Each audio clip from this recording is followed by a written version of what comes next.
It is 3 in the morning. The room is dark. The world outside is quiet. But inside your mind, the lights are blazing. Thoughts race without permission. A chaotic traffic of worries, plans, and conversations that never happened. The gentle ticking of a clock on the wall feels less like a measure of time and more like a quiet mockery of the peace you cannot find. You reach for your phone. Its cool blue light, a familiar yet hollow comfort. You scroll through the lives of others, a futile attempt to distract yourself from the noise within, but it only adds another layer of subtle agitation. This experience, this quiet desperation in the lonely hours of the night, is not just a personal failure to fall asleep. It is a symptom of our time, the echo of a collective mind that has forgotten how to be still. It is the signature of a modern life that demands we stay switched on, constantly processing, endlessly striving, with no clear off switch for the soul. Our minds have become like cities that never sleep, so filled with the ghosts of yesterday's regrets and the phantoms of tomorrow's anxieties that there is no space left for the simple, profound peace of the present moment. We have become strangers to the silence that is our birthright. But the solution to this deep and pervasive unrest does not lie in a more potent sleeping pill or a more elaborate distraction. The solution lies in turning inward, not as a struggle, but as a gentle homecoming. It lies in rediscovering an ancient path, a form of spiritual science that has, for millennia, explored the inner workings of human consciousness. Buddhism, viewed not as a religion to be adopted, but as a practical set of tools for the mind, offers a timeless diagnosis and a compassionate cure. It suggests that the path to restful sleep, and indeed to a peaceful life, is not a battle to be won, but a natural state to be uncovered. It is a journey back to ourselves, a path illuminated by 3 gentle yet powerful torches, 3 qualities we can cultivate within our own hearts. They are the torches of hope, of patience, and of profound, unshakable peace. To understand the path to restful sleep, we must first be willing to sit in the darkness with our own restless mind, not as an adversary, but as a curious and compassionate observer. We must perform a gentle anatomy of our own sleeplessness. The experience is profoundly familiar to so many of us. The body aches with a deep physical fatigue. The muscles are heavy. The bones feel weary. Every cell seems to crave the release and restoration of sleep. Yet, the mind refuses to surrender. It remains stubbornly, brilliantly awake, buzzing with an energy that feels almost electric. It is a strange and frustrating paradox, to be too tired to keep your eyes open, yet too awake to fall asleep. This state reveals a fundamental disconnect between our physical and mental selves, a schism that lies at the heart of modern anxiety. We lie in bed, and the show begins. It is a private theater, and the mind is the only actor, playing all the parts. The performance often starts with the practicalities. The mind unspools the endless scroll of tomorrow's to-do list. Send that email. Prepare for that meeting. Call the plumber. Pick up the groceries. Each item is not just a neutral task. It comes attached with its own small hook of anxiety. The email must be worded perfectly to avoid misunderstanding. The meeting is with a difficult client and could go poorly. The plumber might be expensive. The grocery store will be crowded. This cascade of mundane worries is often followed by the grand epics of regret and rehearsal. The mind begins to replay a conversation from the previous day, editing the script, thinking of all the clever or compassionate things we should have said. We cringe at an awkward comment, feeling the flush of embarrassment as if it were happening all over again. Then, the mind fast forwards, rehearsing a future confrontation, practicing arguments, anticipating attacks, and preparing defenses for a battle that may never even take place. One thought gives birth to another in a relentless, unceasing chain of association. A worry about a bill can lead to a fear of financial instability, which can blossom into a full-blown existential crisis about one's life choices and purpose, all within the space of a few minutes, all while lying motionless in the dark. In these moments, we feel utterly powerless. We are not thinking, we are being thought. The mind ceases to be a useful tool that we wield, and instead becomes a wild force that has taken us captive. The ancient teachers of the East had a wonderfully precise and evocative term for this state. They called it capicita, which translates to monkey mind. The image is perfect. It describes a frantic monkey swinging through the branches of a dense forest. It leaps from one branch, which is a thought, to another, which is a memory. It grabs onto a vine of sensation, swings for a moment, then launches itself toward a branch of future fantasy. It never rests. It is perpetually in motion, agitated and searching. The monkey is not swinging for fun. Its frantic energy is driven by a deep, instinctual programming. It is either chasing something it wants, like a delicious piece of fruit, or it is fleeing something it fears, like a predator lurking in the shadows. In Buddhist philosophy, these primal drives are known as attachment and aversion, greed and fear.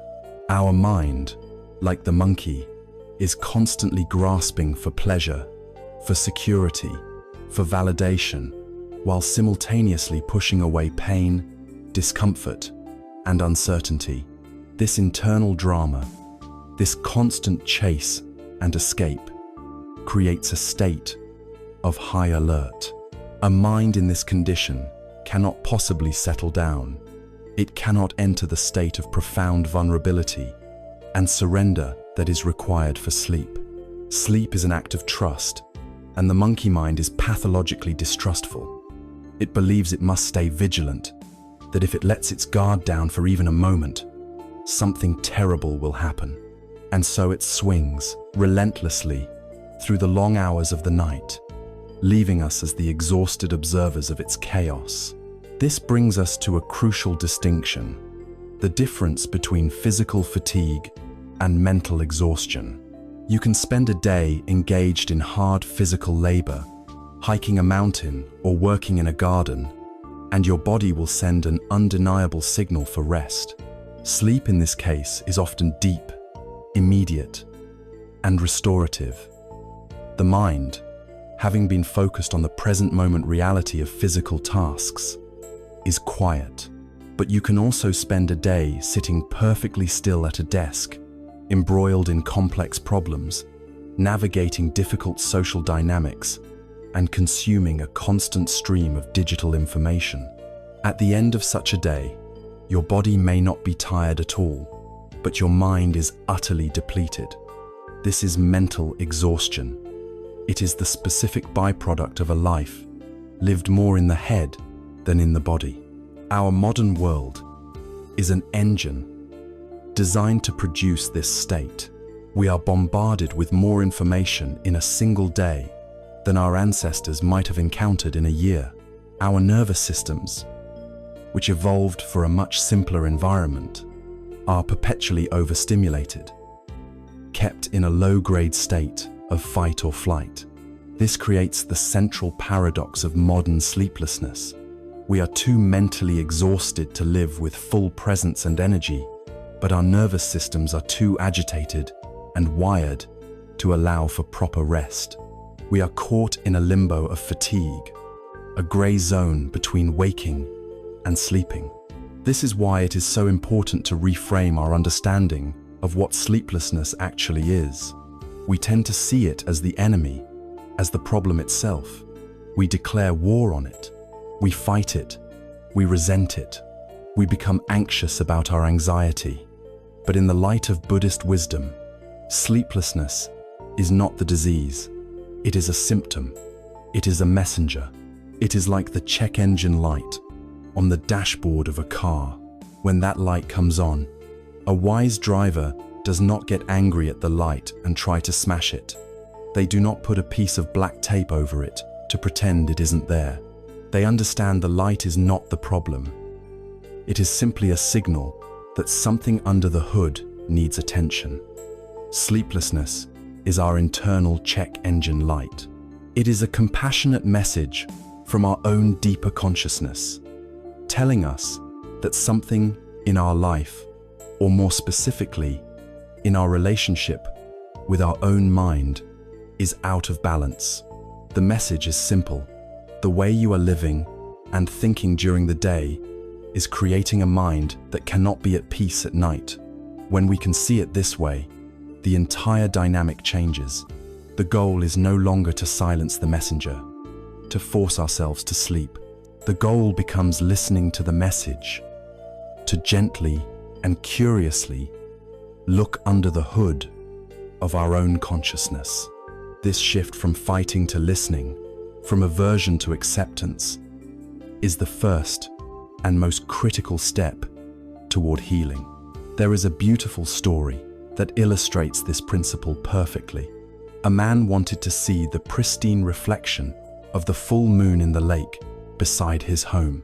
But when he went to the shore, the surface of the water was agitated, stirred by the wind, and covered in 1,000 tiny ripples. The reflection of the moon was a shattered, chaotic mess of light.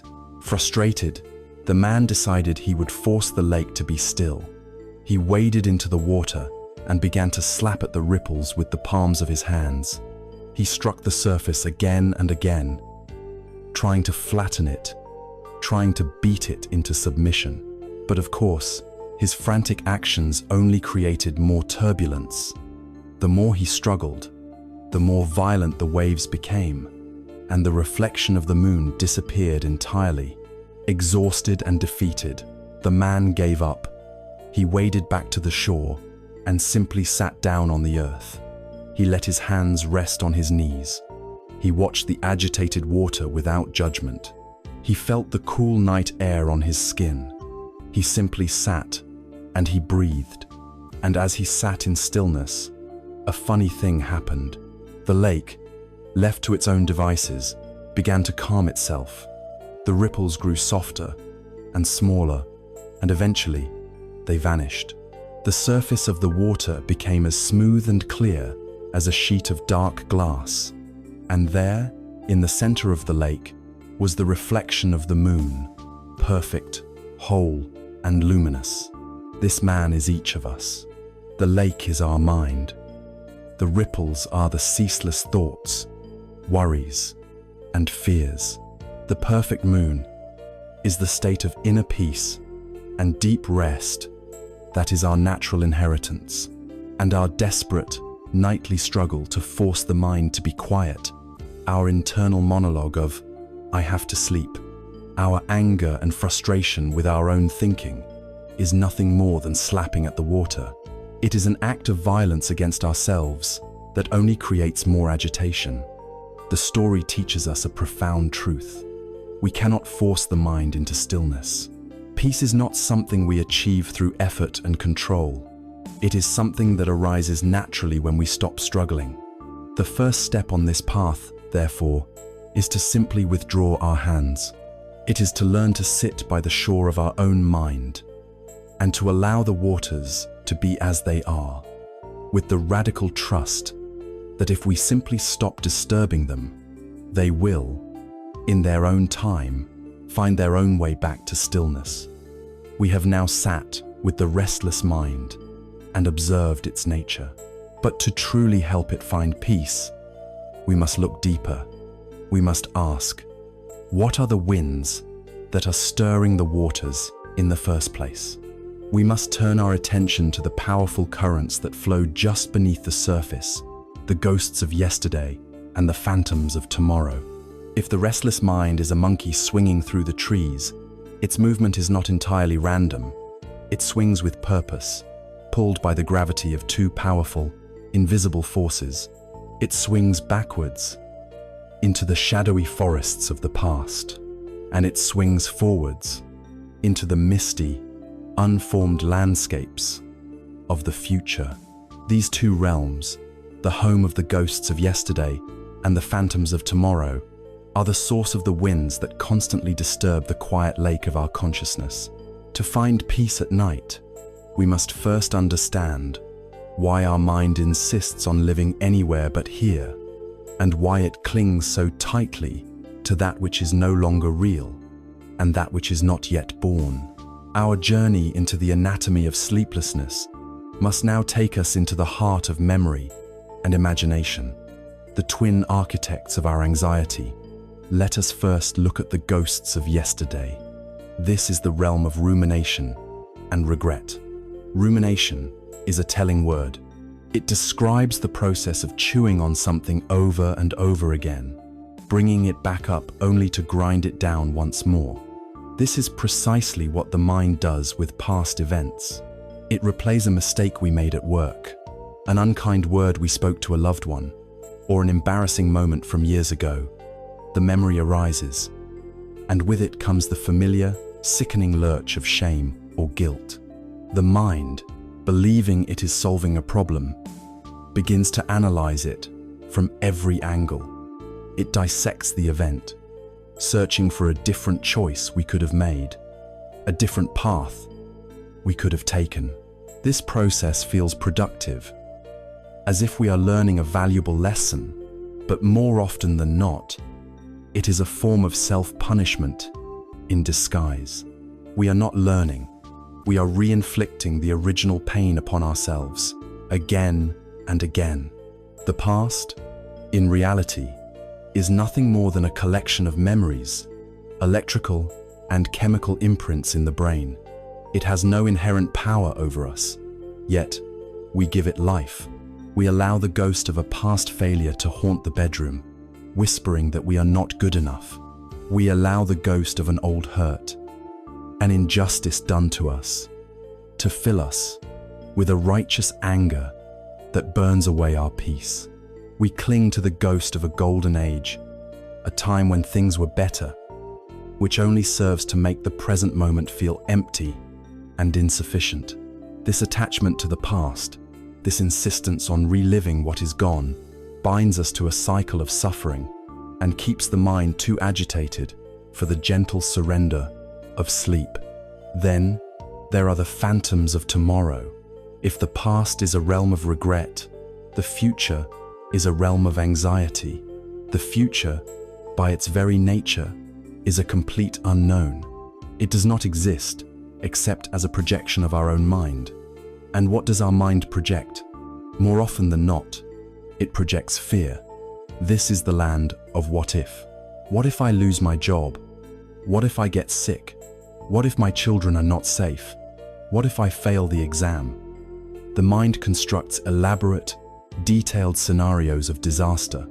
It is a tireless movie director, specializing in the genre of horror, and we are its captive audience. This process of constant planning, worrying, and catastrophizing is the mind's misguided attempt to create a sense of control in a world that is fundamentally, beautifully, and terrifyingly uncontrollable. It operates under the illusion that if it can anticipate every possible negative outcome, it can somehow prevent it. But the only thing this activity truly accomplishes is the theft of our present moment vitality. All the energy that could be used to appreciate the comfort of our bed, the safety of our home, or the simple miracle of our own breath, is instead expended on fighting imaginary battles and solving hypothetical problems. The future, which could be seen as a wide-open field of infinite possibility, is transformed by the anxious mind into a dark and threatening minefield, requiring constant, exhausting vigilance. This vigilance is the very opposite of the trust required for sleep. To understand why the mind defaults to these two states, we must introduce a crucial concept: the difference between clock time and psychological time. Clock time is the practical, necessary dimension of minutes, hours and days. We use it to set appointments, cook our meals, and catch a train. It is a useful tool for navigating the external world. Psychological time, however, is a very different thing. It is the deep, often unconscious accumulation of our past and our future that we carry within us. It is the story of me. Our sense of self, what we often call the ego, is a creature made almost entirely of psychological time.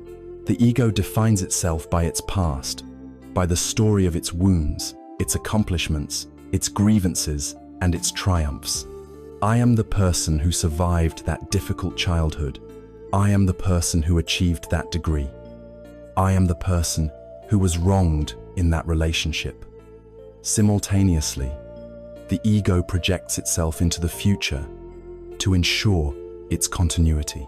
I will be the person who gets that promotion. I will be the person who finally finds happiness when X, Y, and Z happen. The ego, this story of me, cannot exist in the simple, spacious awareness of the present moment.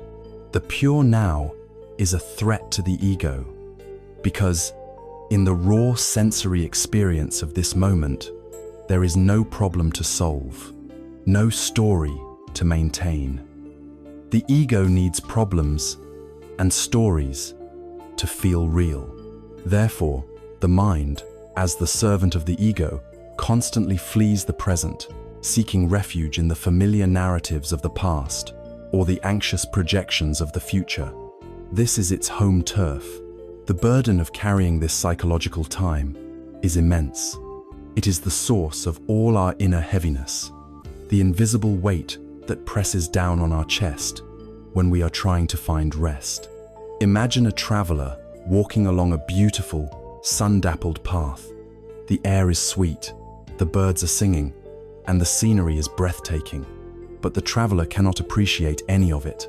They are bent over, struggling under a great weight. Behind them, they drag a large, heavy sack that scrapes along the ground.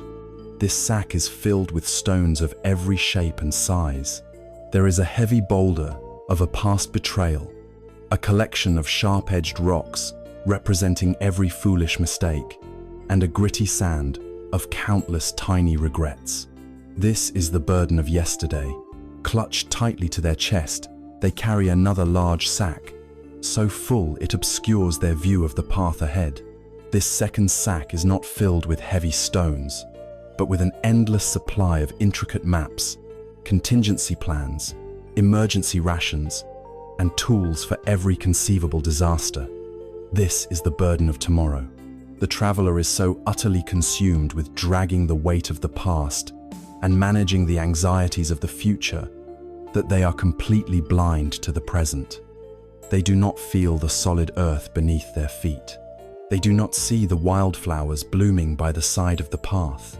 They do not hear the music of the world around them. Their entire life force, their precious energy, is consumed by two things that do not exist: a past that is gone forever, and a future that is yet to be born.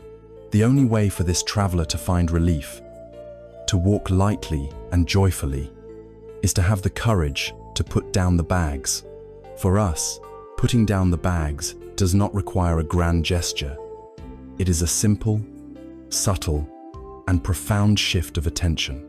The gateway out of the prison of psychological time is always available to us. It is the gateway of the senses. When you find yourself lost in the ghosts of yesterday or the phantoms of tomorrow, you can gently, without any force, bring your attention to what is real and true in this exact moment. Feel the texture of the sheets against your skin. Notice the weight of the blanket on your body. Listen to the sound of your own breathing, the gentle rise and fall, a rhythm that has been with you since birth, but is almost always ignored. This is not about thinking about your breath. It is about feeling the sensation of the air entering your nostrils and filling your lungs. This simple act of returning to the body, of dropping out of the narrative in your head and into the direct, sensory reality of the present, is the act of putting down the bags. Each time you do it, you release the grip of the past and the future, and you arrive, for a brief and precious moment, in the only time there ever is, now. We have seen how our inner restlessness is fueled by the mind's compulsive need to wander into the past and the future. We carry these heavy burdens of regret and anxiety into our beds each night, and then we wonder why we cannot find rest. We have identified these ghosts and phantoms as the source of our disquiet. But this recognition, while essential, leads to an even deeper question. What gives these mental constructs their power? What is the fuel that allows these patterns to run on an endless loop, night after night? To truly understand the root of our disquiet, we must now venture deeper still, to explore the very energies that feed our attachments and our fears. The wisdom of the Buddha points us toward three fundamental forces, three potent toxins of the mind that are the true source of all our turmoil. If we have correctly identified the mind's frantic travel between past and future as the source of our nightly turmoil, we must now ask a more fundamental question. Why does the mind travel at all? What is the fuel for this ceaseless journey? The Buddha, acting as a supreme physician of the human spirit, offered a diagnosis that is both startlingly simple and profoundly deep. He taught that our restlessness, our anxiety, and our suffering do not ultimately arise from external circumstances, not from our jobs, our relationships, or our bank accounts, but from three powerful, destructive energies that operate within the heart of consciousness itself. These are known as the three poisons. They are the true roots of our disquiet. It is essential to approach this teaching not as a moral judgment, but as a clear-eyed psychological analysis. These are not personal failings to feel guilty about, but impersonal forces, like gravity or magnetism, that are part of the human condition. They are the engine of the monkey mind, and until we understand them, we will remain slaves to their influence. The three poisons are greed, aversion, and delusion. The first poison is greed, known in the Pali language as lobha. This is more than just the desire for a new car or a bigger house. At its core, greed is the energy of craving, of thirst, a deep and pervasive feeling of I need or I want. It is the fundamental assumption that our happiness and security depend on acquiring something from the outside world. This poison is the very air our modern culture teaches us to breathe. We are relentlessly encouraged to want more, to upgrade, to improve, to achieve. Social media becomes a gallery of other people's lives, designed to evoke envy and a sense of our own lack. Advertising exists purely to create a feeling of dissatisfaction with what we have, and to propose a product as the cure. This creates a psychological state known as the hedonic treadmill. We believe that if we just get that promotion, or find that perfect partner, or go on that exotic vacation, we will finally be happy. And perhaps for a brief moment after we achieve our goal, we do feel a sense of satisfaction. But almost immediately, the poison of greed begins to work again. The mind resets its baseline, and the wanting starts anew. Happiness remains a perpetually receding horizon. This energy of pulling, grasping, and clinging is powerfully active at night. As we lie in bed, the mind is filled with wanting. It wants a different life. It wants to be healthier, wealthier, or more loved. It wants to escape its current reality. And most ironically, it wants sleep. The mind begins to crave sleep with a desperate, grasping intensity. I need to sleep, it says. If I don't sleep, tomorrow will be a disaster. This very act of craving, of trying to grasp and possess sleep, is an expression of greed. It is a tense, agitated energy that makes the gentle surrender of rest impossible.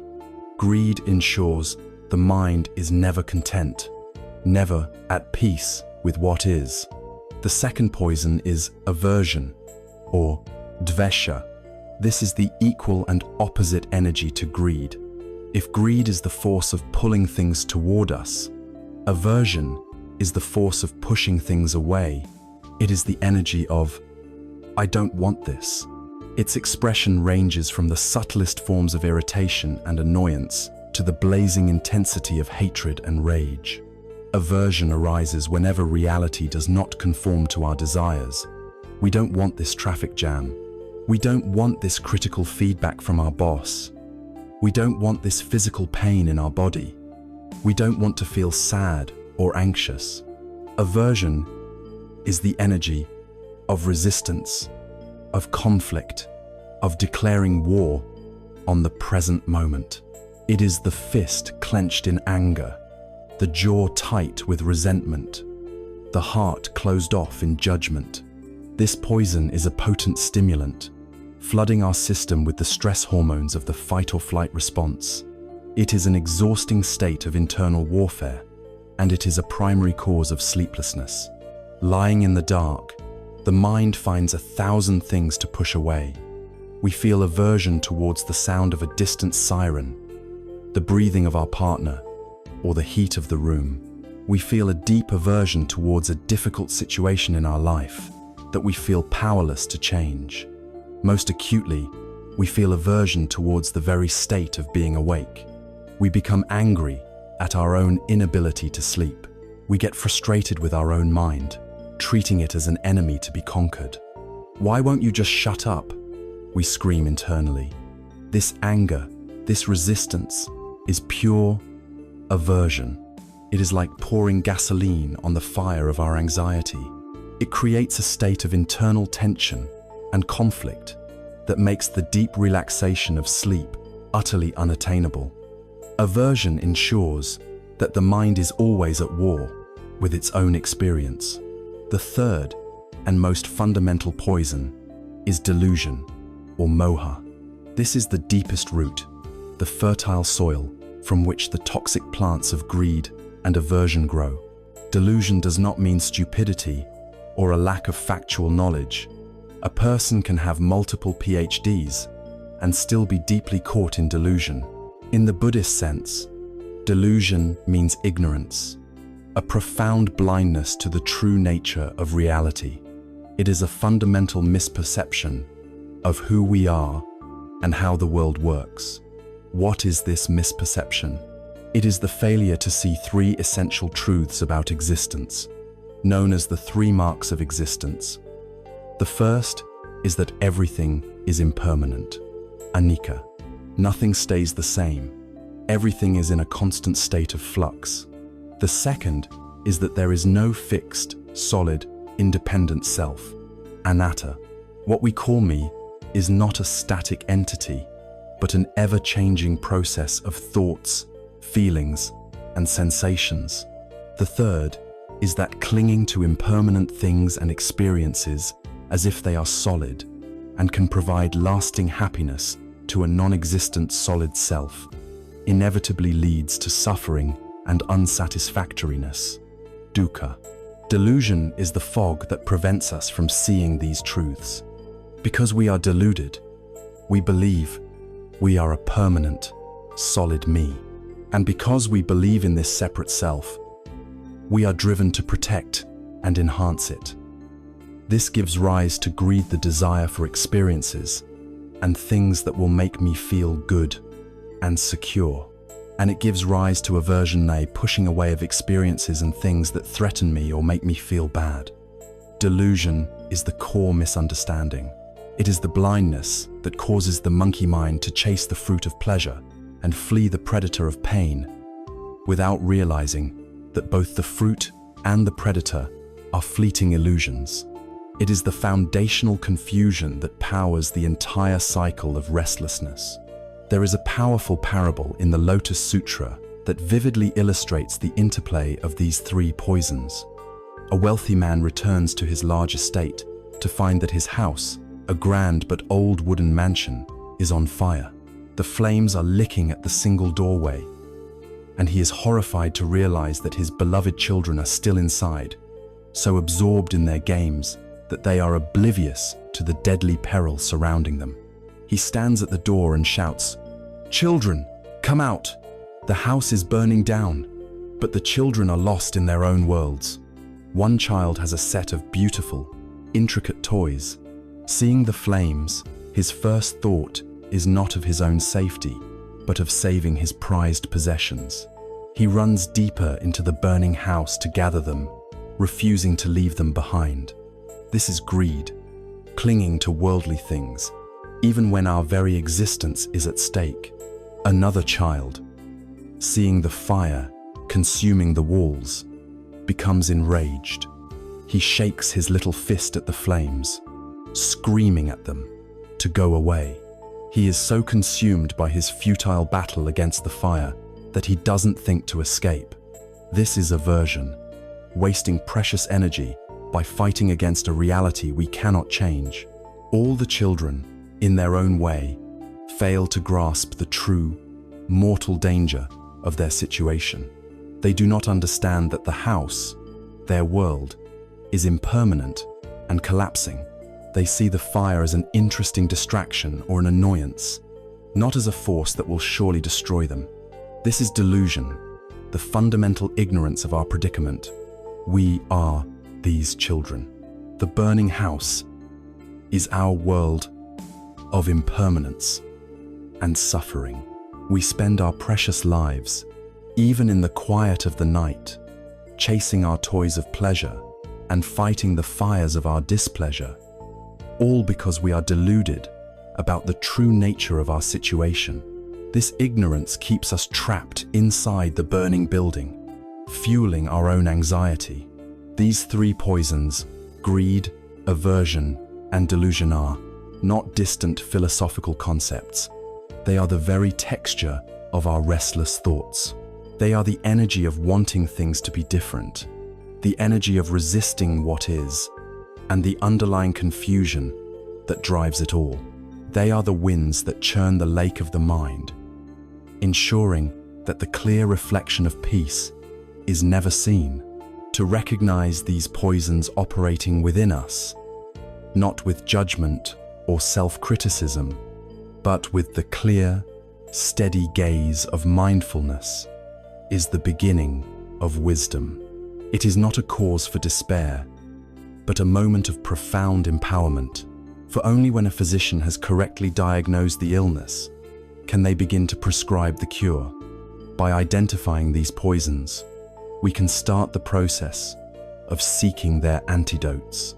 This clear understanding of the cause of our disquiet, rooted in these three powerful mental toxins, leads us directly to a deeper appreciation of the condition they create. This universal condition of stress, unease, and fundamental unsatisfactoriness has a name in the Buddha's teaching. It is called dukkha, and the willingness to look at it directly, to understand it fully, is the first noble truth on the path to liberation and peace. Having identified the three poisons of greed, aversion, and delusion as the fuel for our restless minds, we can now examine the condition they create. This condition, this pervasive state of inner friction and discontent, is the subject of the Buddha's first and most fundamental teaching. It is encapsulated in a single, vital Pali word, dukkha. This word is often translated into English simply as suffering, but this translation, while not entirely wrong, is incomplete.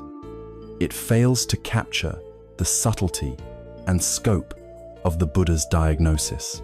If we only think of suffering as intense physical or emotional pain, we might conclude that this teaching only applies to moments of tragedy or crisis. But the reality of dukkha is far more pervasive. It is with us even on our best days.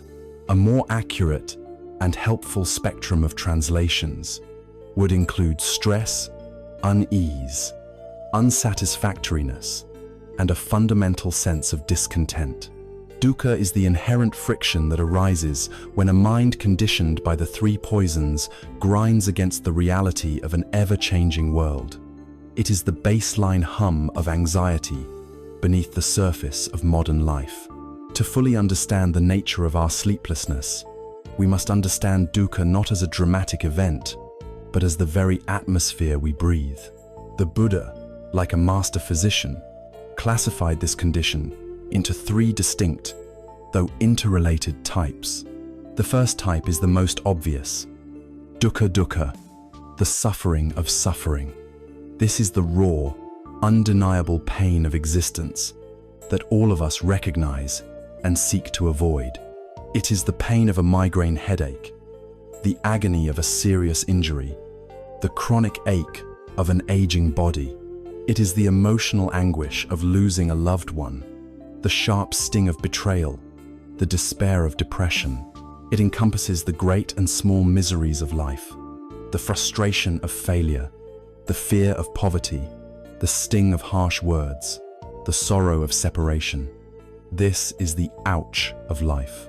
It is the form of dukkha that requires no deep philosophical explanation. When we are experiencing dukkha dukkha, we know it.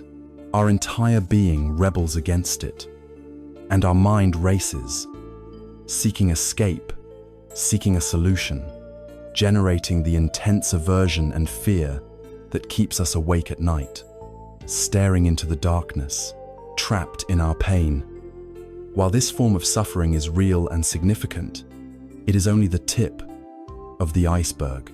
To limit our understanding of dukkha to this level is to miss the more subtle ways it permeates our entire lives. The second type is viparinama dukkha, the suffering of change. This is a far more subtle and insidious form of stress. It arises not from painful experiences, but from pleasant ones. This seems paradoxical, but it points to a profound truth about our existence. Every pleasant experience, by its very nature, is impermanent. The delicious meal ends, the beautiful sunset fades, the joyful feeling of a new romance matures and changes. The peak moment of success becomes a memory. The suffering of change is the stress and anxiety that comes from our attachment to these pleasant experiences. Because we are conditioned by greed, we cling to what feels good. We try to hold on to it, to make it last, to freeze the moment in time. But reality does not cooperate. The law of impermanence, or anicca, dictates that everything must change. Our resistance to this universal law is the source of viparinama dukkha. We live with a subtle, background fear that the good things in our lives will end. This anxiety haunts even our happiest moments. While on a wonderful vacation, a part of our mind is already lamenting that it will soon be over. When we are feeling healthy and strong, a subtle fear of future illness can arise. Lying in bed at night, we might feel a moment of profound comfort and peace, only to have the next thought be, "Oh no, what if I can't fall asleep?" And this feeling goes away. That is the suffering of change in action. It is the dukkha born from trying to build a permanent home on the shifting sands of time. The third and most profound type is sankhara dukkha, the suffering of conditioned states. This is the deepest and most pervasive layer of unease, the background hum of unsatisfactoriness that is woven into the very fabric of our existence as unenlightened beings. To understand it, we must understand what is meant by conditioned states. Everything in our experiencer, physical body, our thoughts, our emotions, the world we perceive, a conditioned phenomenon. This means it does not have a solid, independent, self-contained existence.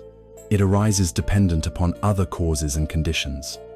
Our body is a temporary collection of elements dependent on food, water, and air. Our thoughts are conditioned by our memories, our education, and our moods. Our sense of being a solid, separate self is, in this view, the ultimate conditioned state, a temporary confluence of changing physical and mental processes. Sankhara dukkha is the subtle, underlying friction of being a fragile, dependent, and conditioned being in a world that is itself fragile, dependent, and conditioned. It is the existential angst that can surface for no apparent reason, even when everything in our life is going well. It's that vague feeling that something is missing, that something is just not quite right. It is the fundamental instability and unreliability of all our experiences that the mind senses on a deep level. This is the engine of our restlessness. The monkey mind is constantly moving, constantly seeking, constantly wandering into the past and future, precisely because it is trying to escape this groundlessness. It is searching for a solid, permanent, satisfying place to land, but in the conditioned world, no such place exists. This deep existential unease often becomes most palpable in the silence of the night, when the distractions of the day have fallen away, leaving us face to face with the fragile nature of our own being. When confronted with this comprehensive diagnosis of dukkha, it is easy to feel a sense of hopelessness, to conclude that Buddhism is a pessimistic or life-denying philosophy. But this is a profound misunderstanding. The Buddha presented his core teachings within the practical, hopeful framework of the Four Noble Truths, which is best understood as the process a great physician follows to cure a disease. The first noble truth, the diagnosis, is simply to state, there is dukkha. A compassionate doctor does not hide the truth from the patient. They state clearly and courageously, this is the condition you are experiencing. Facing the truth of stress and unsatisfactoriness is the essential first step toward healing. The second noble truth is the identification of the cause, or samudaya. The physician says, this condition is not random. It has a specific cause. As we have seen, this cause is craving and clinging, born from the three poisons. This is incredibly empowering news, because if the cause is known, it can be addressed. The third noble truth is the prognosis, the nirodha, or cessation of dukkha. Here, the physician delivers the most hopeful message of all. There is a cure. This condition is not terminal. A state of complete health, of freedom from suffering, is possible. This is the promise of peace, the reality of nirvana. Finally, the fourth noble truth is the magga, the path, or the prescription. The physician provides a clear, practical, step-by-step treatment plan, saying, here is exactly what you need to do to recover your health. This is the Noble Eightfold Path, the comprehensive guide to cultivating the wisdom, ethical conduct, and mental discipline needed to heal the mind. Viewed in this light, the teaching on dukkha is the opposite of pessimistic. A pessimistic doctor says, you are sick, and there is nothing anyone can do. The Buddha, as the supreme physician, says, you are experiencing a universal and treatable condition. It has a clear cause. A complete cure is possible, and here is the precise medicine you need to take. Acknowledging dukkha is therefore not an act of negativity, but an act of profound realism and courage. It is the moment we stop pretending that lasting happiness can be found where it does not exist in impermanent things, fleeting pleasures, and a fragile sense of self. It is the moment we finally agree to look honestly at our own experience, without flinching. This honest appraisal of our condition, the unease, the stress, the sleepless nights, the understanding that it is a universal experience, not a personal failure, is liberating. It connects us to the human family and to a path of healing that has been walked for millennia. The clear message that there is a cause for our suffering and therefore a cure becomes the very foundation for our recovery. This prognosis, the promise that peace is possible, plants the first, most essential seed. It provides the motivation and the strength to begin the journey of healing. Having now diagnosed the illness, we can turn our attention to the first element in our prescription. We can begin to cultivate the first great antidote, a true and resilient hope. Having received the stark diagnosis of dukkha and the hopeful prognosis that a cure exists, we arrive at the first crucial ingredient in our prescription for healing. This ingredient is hope, but we must proceed with caution, for the word hope itself can be a vessel filled with the ghosts of past disappointments. The ordinary hope we are accustomed to is often a fragile and passive thing. It is the hope that the rain will stop, that the traffic will clear, that the person we love will call. It is a form of wishful thinking, an anxious desire for a specific external outcome. This kind of hope makes our inner peace entirely dependent on a world we cannot control. And so it is a direct path to anxiety and despair. When the world does not conform to our wishes, our hope shatters, leaving us more disillusioned than before. The hope that Buddhist wisdom invites us to cultivate is of a radically different nature. It is not a flimsy wish, but a deep and resilient confidence. The Pali word for this quality is Saddhā, which is often translated as faith. But it is not the blind faith of believing in something without evidence. It is, rather, a profound trust and conviction that arises from understanding. It is the confidence a patient develops in a trusted physician. Saddhā is not directed outward, hoping the world will change for us.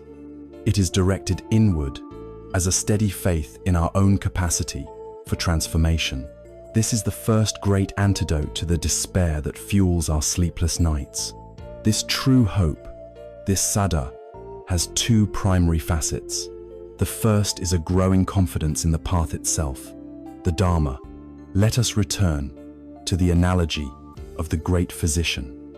After a thorough examination, the physician gives you a clear diagnosis of your condition, dukkha. They explain its precise cause, the three poisons. They assure you with calm authority that your condition is treatable, and they hand you a detailed prescription, the Noble Eightfold Path. In this scenario, you do not simply hope the medicine works. You develop an intelligent confidence in the entire process. You trust the physician's expertise, you understand the logic of the diagnosis, and you feel empowered by the clarity of the treatment plan. This is Saddhā. It is the conviction that arises from seeing the profound truth in the Four Noble Truths. It is the inner acknowledgement that yes, this description of dukkha, of stress and unsatisfactoriness, accurately reflects my own experience. Yes, I can see the energies of greed and aversion operating in my own mind. And yes, the promise of a cure and a clear path forward resonates as a deep and authentic possibility. This kind of trust is not passive. It is what motivates us to actually take the medicine, to engage with the practices of mindfulness and compassion, even when they are challenging. It shifts us from the helpless position of a wishing child to the empowered position of an active participant in our own healing. The second, and perhaps most transformative, facet of Saddhā is a dawning confidence in our own fundamental nature. This is one of the most radical and healing teachings of Buddhism, particularly in the Mahayana tradition. It is the doctrine of Buddha nature, or Tathagata. This teaching proposes that within every living being, without exception, there exists an innate, indestructible core of pure awareness, wisdom, and compassion. It is like a radiant sun, temporarily obscured by the clouds of our greed, aversion, and delusion. It is like a diamond buried in mud, its brilliance undiminished by the filth that covers it. It is a seed of perfect enlightenment that lies dormant in the soil of our heart. From this perspective, The spiritual path is not a process of becoming someone better or acquiring something we lack. It is a process of subtraction, not addition. It is the work of clearing away the clouds, of washing away the mud, of allowing the inherent brilliance of our own true nature to shine forth. This understanding completely reframes our relationship with ourselves and our struggles. We stop seeing ourselves as fundamentally broken, as hopeless projects in need of massive renovation. Instead, we can begin to see ourselves as obscured suns, as buried diamonds. Our anger, our anxiety, our sleeplessness, these are not who we are. They are merely the clouds. This insight is the ultimate source of hope. True hope is not the wish that one day we might become peaceful. It is the growing conviction that, at our core, we already are peace itself. It is the faith that no matter how dark the clouds, the sun of our Buddha nature has never been and can never be extinguished. This confidence provides a profound inner refuge, an unshakable sense of self-worth that is not dependent on external validation or success. It is a powerful antidote to the harsh inner critic that so often torments us in the lonely hours of the night. This brings us to the essential difference between the two kinds of hope. Ordinary hope is fixed on outcomes. It says, I will be at peace when I get the right job, when my health improves, when the world becomes a safer place. It makes our well-being conditional on external events. True hope, or Saddhā, is fixed on capacity. It says, I have within me the capacity to meet whatever life brings with wisdom and compassion. The hope is not that the stormy seas of life will magically become calm. The hope is that we can learn to become skillful sailors. It is the confidence that we can build a vessel of inner strength, mindfulness, and equanimity that is seaworthy enough to navigate any storm. This kind of hope is indestructible because it is not contingent on anything outside of ourselves. The economy can collapse, relationships can end, illness can strike hand. Yet, the confidence in our inner capacity to meet these challenges with grace can remain. This is the quality of mind that finally allows the nervous system to stand down from its state of high alert. The mind can finally relax its hypervigilance, its constant scanning for threats, because it knows that its ultimate security lies not in controlling the world, but in cultivating the heart. It is the deep trust that whatever comes, we will have the inner resources to handle it. This is the foundation of true peace. There is no more powerful symbol for this transformative hope in the Buddhist tradition than the lotus flower. The life story of the lotus is a parable of our own potential. The lotus seed does not begin its life in a pristine, well-lit greenhouse. It begins in the darkest place imaginable, buried in the thick, cold, nutrient, poor mud at the bottom of a pond. This mud represents dukkha. It is the messiness of our lives, our confusion, our pain, our trauma, our greed, and our anger. It is the muck of our existence. Yet, in this complete darkness, the seed cracks open and begins its journey. It sends a tender stalk upward, pushing slowly and persistently through the suffocating mud and the murky water, instinctively reaching for a light it cannot yet see. This journey through the dark water is our path, our practice. Finally, the stalk breaks the surface and emerges into the full, brilliant light of the sun. And there, it unfolds into a flower of breathtaking beauty and purity. The most remarkable thing about the lotus is that its petals are completely unstained, immaculate, untouched by the mud from which it grew. The lotus does not bloom in spite of the mud. It blooms because of the mud. The mud is the very compost that nourishes its journey. Its beauty is not an escape from the darkness, but a transformation of it. This is the nature of true hope. It is the profound knowing that we, like the lotus, have the innate capacity to transform the very mud of our suffering, anxiety, our sorrow, our sleeplessness into the open, beautiful, and compassionate flower of an awakened heart. This grand and beautiful vision of hope translates into a very simple, moment-to-moment practice. It manifests as the courage to begin again. When you sit down to meditate and your mind wanders away for the 100th time, chasing thoughts and worries, hope is the gentle, non-judgmental act of noticing and returning your attention once more to the feeling of your breath. When you act out of anger or impatience during the day, hope is not despairing that you are a bad person. It is the courage to see your action clearly, to forgive yourself, and to feel a renewed resolve to act with more kindness in the next moment. And when you lie in bed at night, your mind caught in a familiar loop of anxiety, hope is the quiet confidence that this state is not permanent.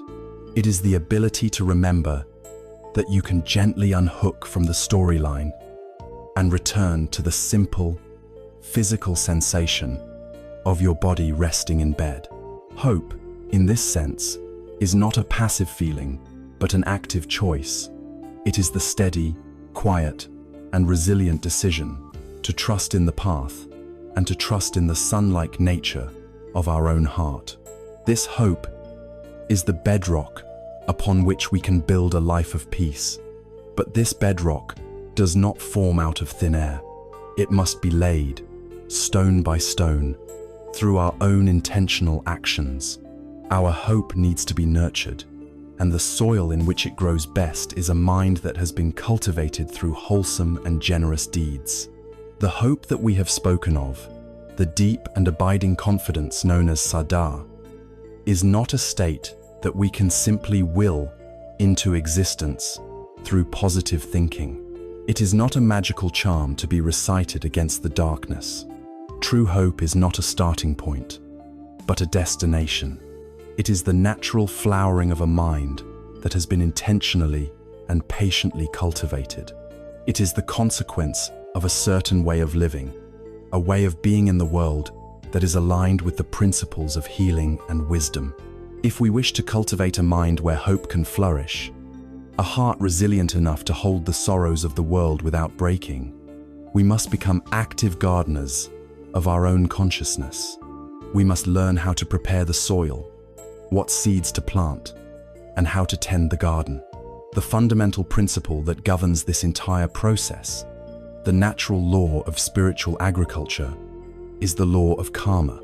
The word karma is perhaps one of the most misunderstood concepts from the East.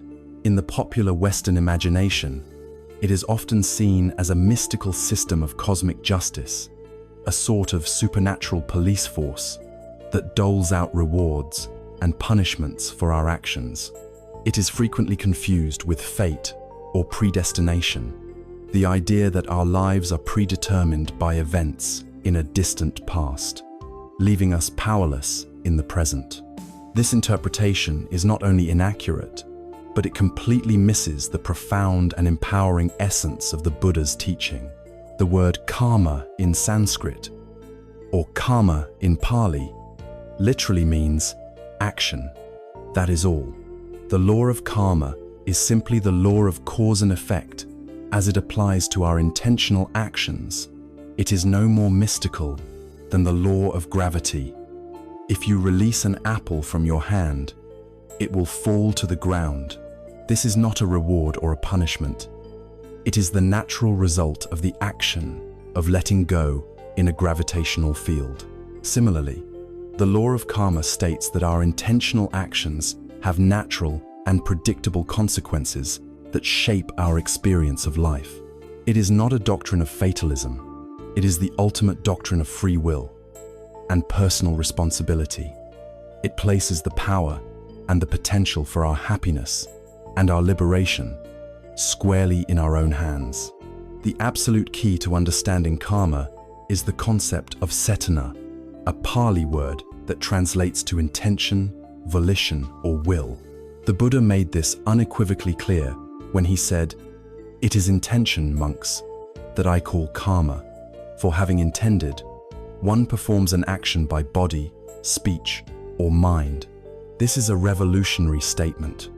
It means that the moral and psychological weight of an action, the kind of seed it plants in our consciousness, is determined primarily by the intention behind it.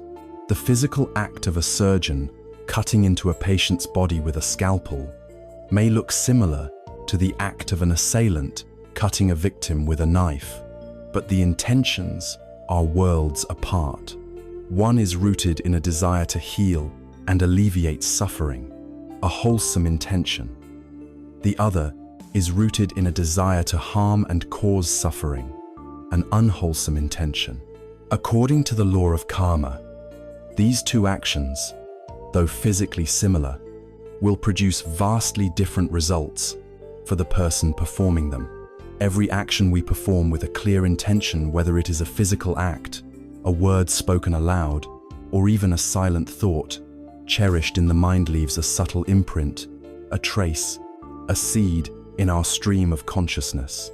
Some schools of Buddhist thought, like the Yogacara school, refer to this deep continuum of mind as the alaya vijnana, or the storehouse consciousness. We can imagine it as a vast, deep, and fertile field. Every intentional action is like planting a seed in this field. Wholesome actions, born of intentions of kindness, generosity, and clarity, plant wholesome seeds. Unwholesome actions, born of the three poisons greed, aversion, and delusion, plant unwholesome seeds. These seeds do not simply disappear. They remain in the storehouse of the mind, where they are watered by our continued thoughts and habits. In their own time, when the conditions are right, these seeds will ripen and manifest as the circumstances of our lives, the tendencies of our character, and the very quality of our perception.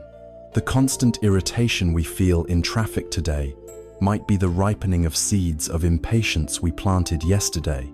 The unexpected kindness from a stranger might be the fruit of a seed of generosity we planted long ago. This understanding transforms our perspective. We are not helpless victims of a random universe. We are the inheritors of our own past actions, and in every single moment, we are the architects of our own future. Every moment presents a choice. What kind of seeds will I plant right now? This brings us to the beautiful and practical metaphor of the farmer.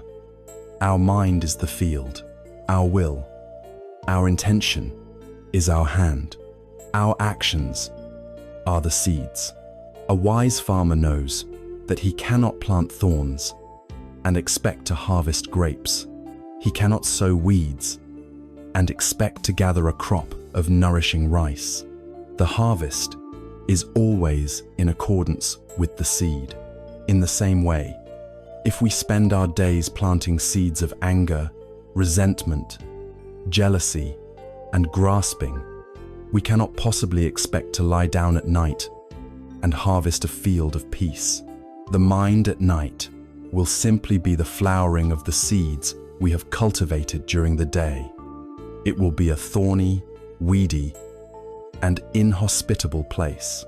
Conversely, if we consciously and diligently use our days to plant seeds of kindness, patience, forgiveness, and generosity, the field of our mind will gradually be transformed.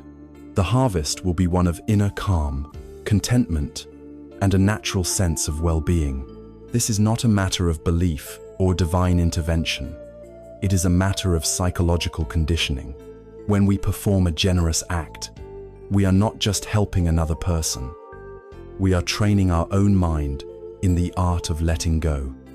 We are weakening the neural pathways of greed and strengthening the pathways of compassion. When we hold back a harsh word and choose a kind one instead, we are actively rewiring our brain away from aversion and toward connection. We are, quite literally, cultivating a mind that is predisposed to hope and peace. The Buddhist tradition outlines 3 primary fields of practice for planting these wholesome seeds, 3 great categories of meritorious action. The first is dana, which means generosity or giving. This is far more than just writing a check to a charity. Dana is the cultivation of a generous spirit, the joyful practice of letting go.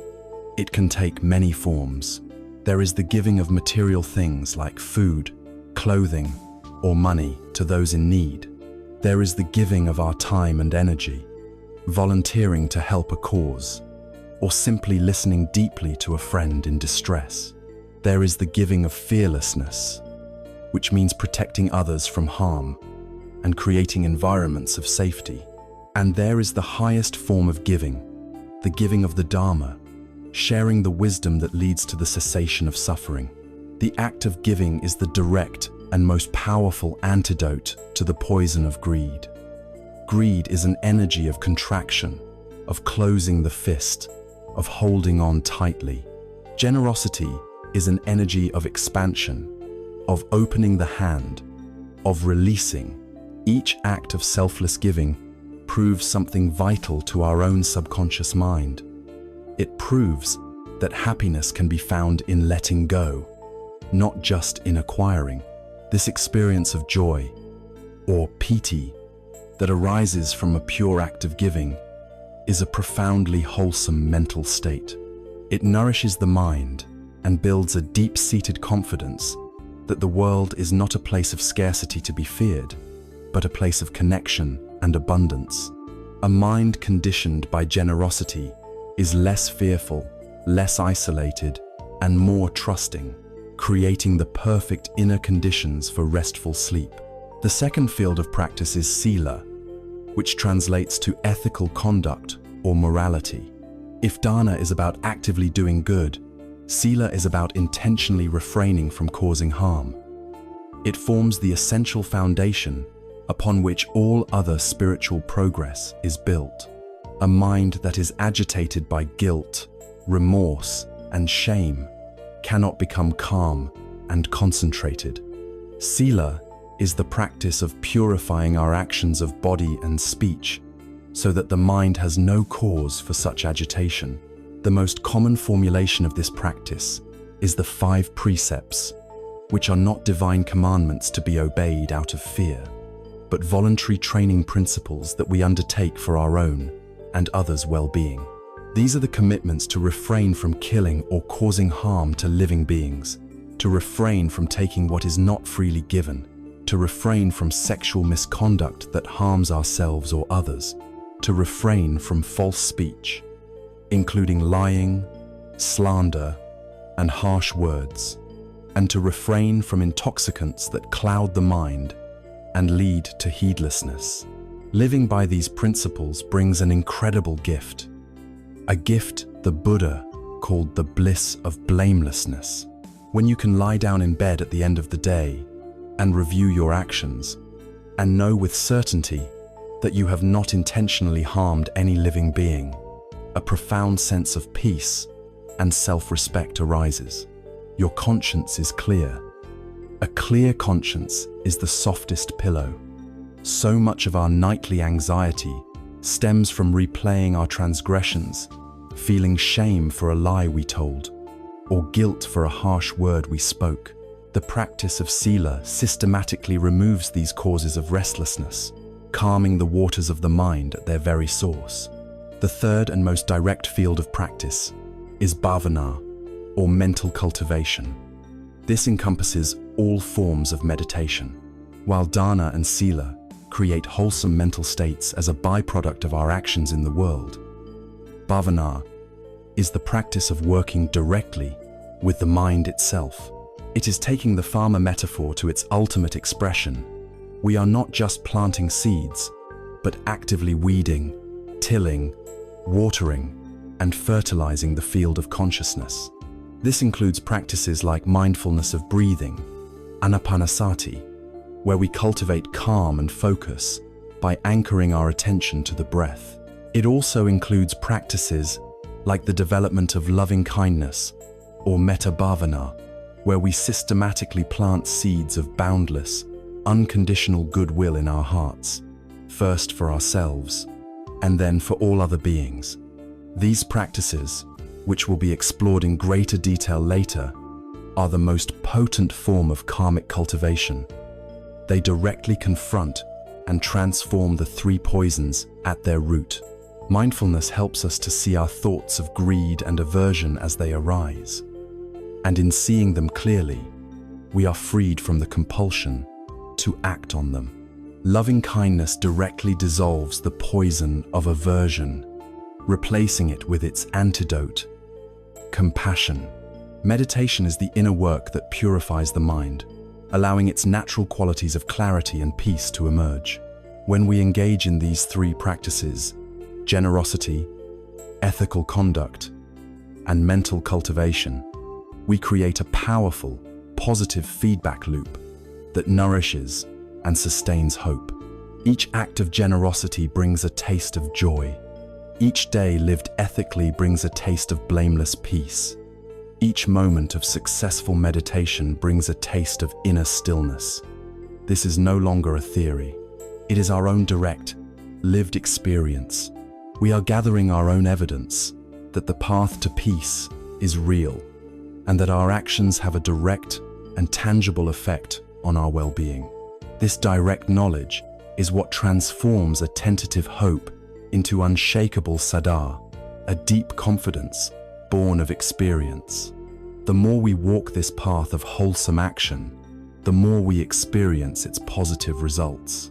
The more we experience these results, the stronger our confidence becomes. The stronger our confidence becomes, the more inspired we are to continue walking the path. We become a living embodiment of the law of karma, a conscious cultivator of our own happiness. Hope ceases to be an abstract concept we cling to in the dark. It becomes the very light we generate from within, a steady flame fueled by our own good deeds.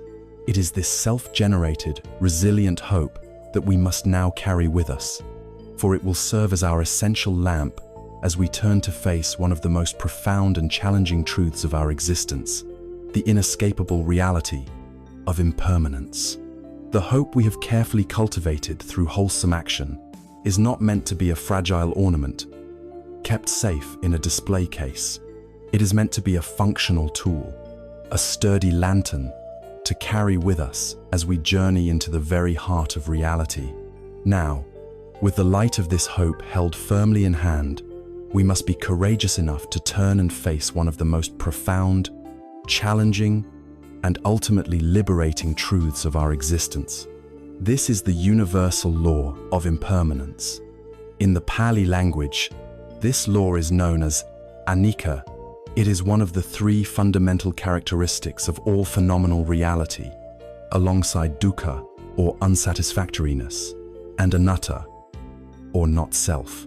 The law of anicca states that everything, without a single exception, is in a constant state of flux. Nothing is static, nothing is permanent.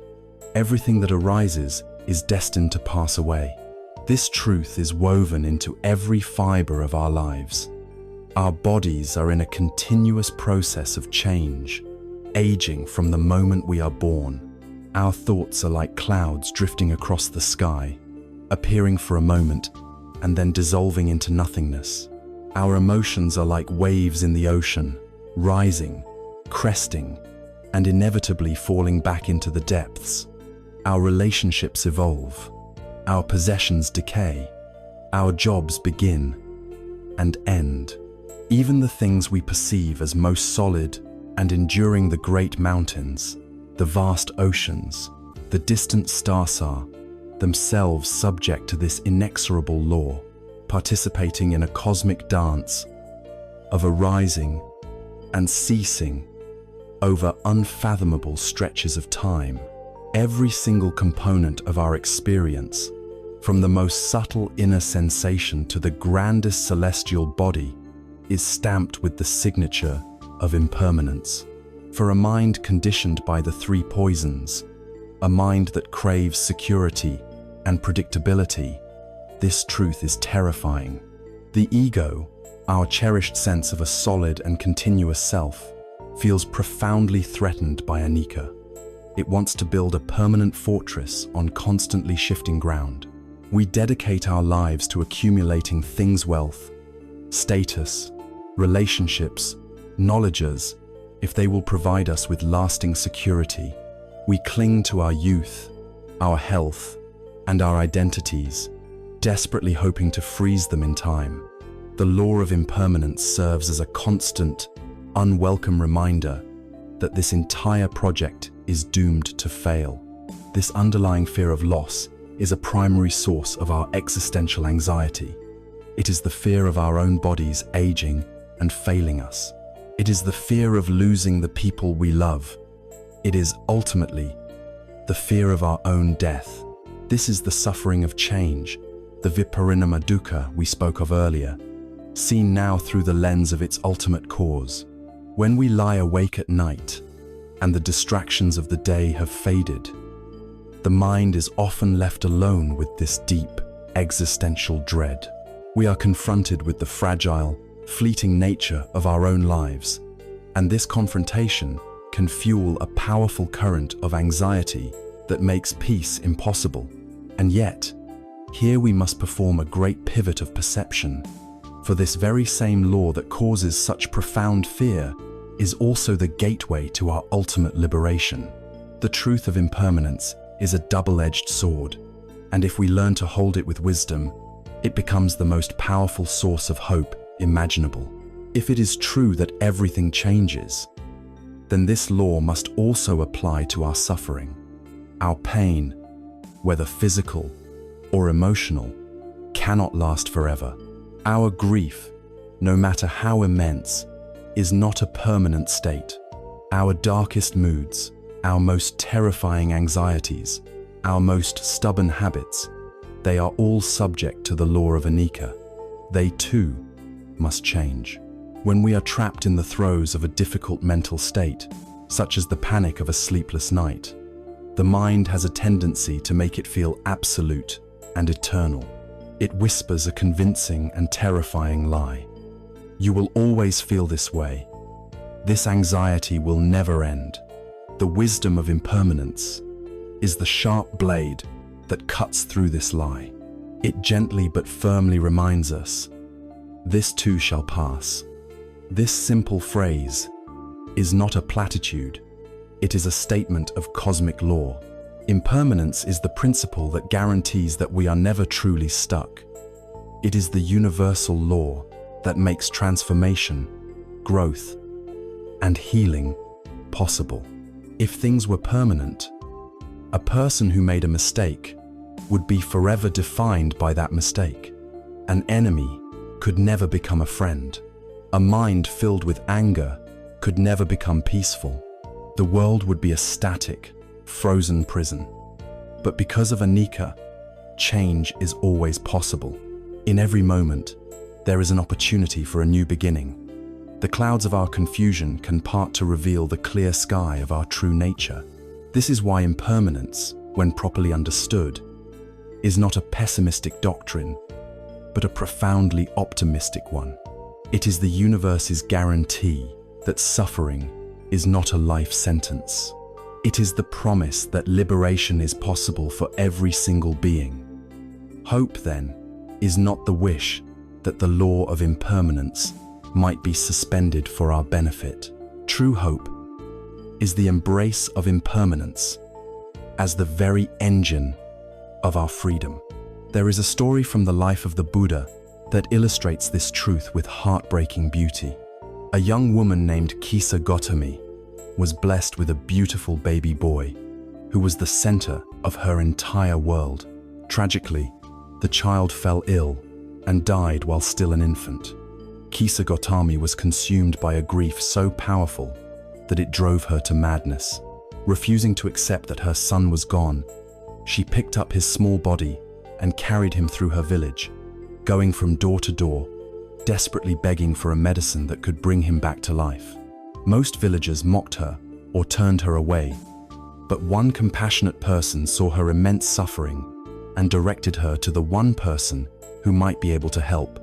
the Buddha. She ran to him, laid the body of her son at his feet, and pleaded for a cure. The Buddha looked at her with infinite compassion and said, "I can help you. But first, you must do one thing for me. Go back into the village and bring me a single mustard seed from a house where death has never visited." Filled with a surge of hope, Kshanti began her quest. She knocked on the first door. "The Buddha has sent me to fetch a mustard seed to make a medicine for my son," she said. "Can you spare me one?" "Of course," the family replied. As they handed it to her, she asked, "Has anyone in this house ever died?" The family looked at her with sadness. "Oh yes," they said. "Our beloved father passed away just last year." Kshanti put the seed down and went to the next house, and the next, and the next. The story was always the same. Every family was happy to give her a mustard seed. But every family had known loss. One had lost a wife, another, a daughter, another, a husband, another, a parent. They would tell her, "The living are few, but the dead are many. Please do not remind us of our deepest grief." As the day turned to evening, Kshanti sat by the side of the road, the truth of her situation slowly dawning on her.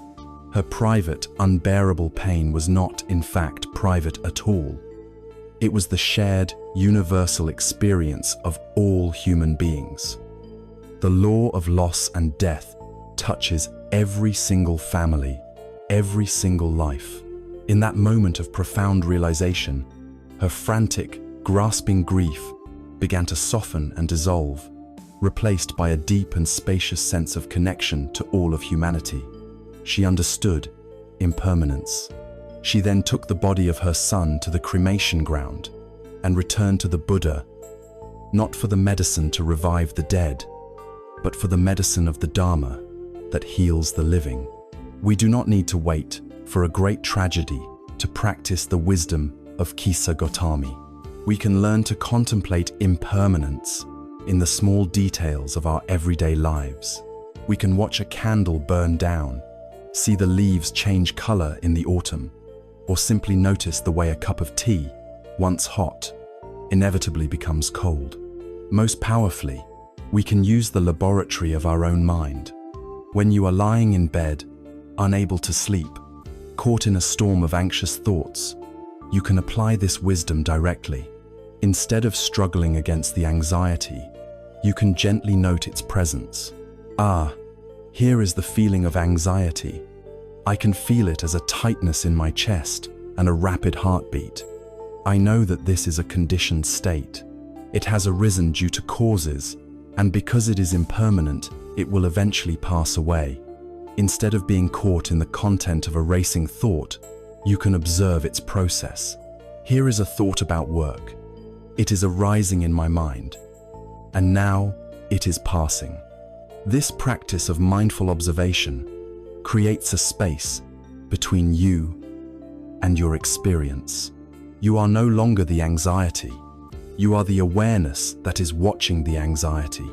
You are no longer the thought. You are the sky through which the cloud of the thought is passing. This shift in perspective is the beginning of freedom. It drains the power from negative mental states by revealing their empty, transient nature. Impermanence, then, is a dark truth only when we resist it. When we are armed with the light of hope and the tool of mindfulness, we can see it for what it truly is, the essential nature of reality and the very condition for our liberation. The hope we have cultivated through our wholesome actions gives us the courage to look this great law in the eye and not despair. It allows us to see that the constant change we once feared is also the womb of all possibility, the guarantee that we are never truly trapped. To stand steady in this world of constant flux, to face the arising and passing of all our experiences, the pleasant, the unpleasant, and the neutral, without being knocked off balance, requires more than just understanding. It requires a particular kind of spiritual stamina, an inner strength that allows us to endure hardship with a calm and open heart. This quality, this profound resilience of the spirit, is the great virtue of patience. Having embraced the profound truth of impermanence, not as a source of fear, but as a gateway to freedom, we must now cultivate the inner quality that allows us to stand steady in a constantly shifting world. To navigate the ceaseless arising and passing of pleasant and painful experiences without being thrown into chaos requires a specific kind of spiritual stamina, a deep resilience of the heart. This quality is patience. In the Buddhist tradition, patience is elevated far beyond the simple notion of waiting. It is a core spiritual discipline, a great perfection of the heart. The Sanskrit word for this perfection is Kshanti. This rich term encompasses not just patience, but also forbearance, tolerance, and the capacity to endure hardship with a calm and unwavering mind. It is not the white-knuckled experience of gritting one's teeth and bearing something unpleasant. It is a patience born of wisdom and steeped in compassion. Kshanti is considered one of the 6 paramitas, or perfections, that are cultivated by a bodhisattvan enlightened being who dedicates their life to the liberation of all. And the most challenging, most essential, and most fruitful place to begin the practice of this great perfection is with the one person we can never escape, ourselves. For most of us, there lives within our minds a relentless and unforgiving inner critic. This voice is our intimate enemy. It is the internal narrator that constantly reminds us of our flaws and shortcomings. Its tone is harsh, demanding, and relentlessly perfectionistic. It is the voice that whispers, "You're not smart enough. You're not working hard enough. You're not making progress fast enough." This inner critic is a product of the 3 poisons fueled by the delusion of a separate, solid self that must be defended and perfected, driven by greed for success and validation, and steeped in aversion towards our own perceived failures. Our modern culture, with its obsession with productivity, efficiency, and instant gratification, provides the perfect breeding ground for this toxic inner voice. We expect instant coffee, instant communication, and we have come to expect instant spiritual transformation. We approach our own minds as if they were faulty machines that should perform on demand. We follow a guided meditation and expect to be instantly serene. We read a book on compassion and expect to be immediately free from anger. When these instant results do not materialize, the inner critic launches its attack. Nowhere is this attack more vicious than in the quiet darkness of a sleepless night. "Why are you still awake?" it demands. "Everyone else is sleeping peacefully. You are failing at the simple act of relaxing. You are going to be a wreck tomorrow, and it's all your own fault."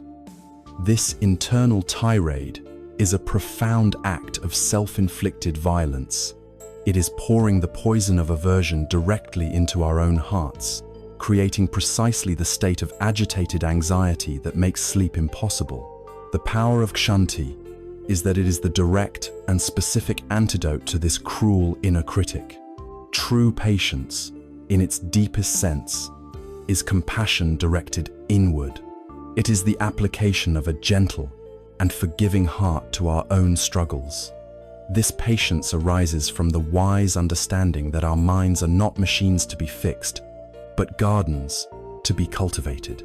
You cannot force a rosebush to bloom faster by screaming at it or by pulling violently on its buds. To do so would only destroy the flower. A wise gardener understands that growth is a slow, natural, and mysterious process.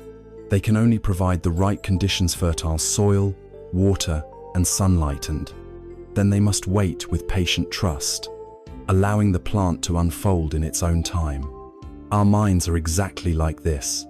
We cannot bully ourselves into a state of peace.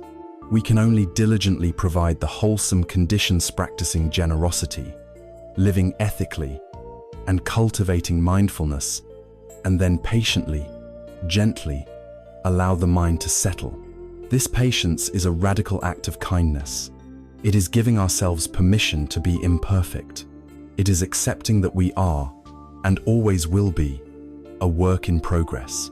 It is the ability to hold our own failures, our own neurotic thoughts, our own sleeplessness, with the same tenderness and understanding that we would offer to a beloved child who is struggling.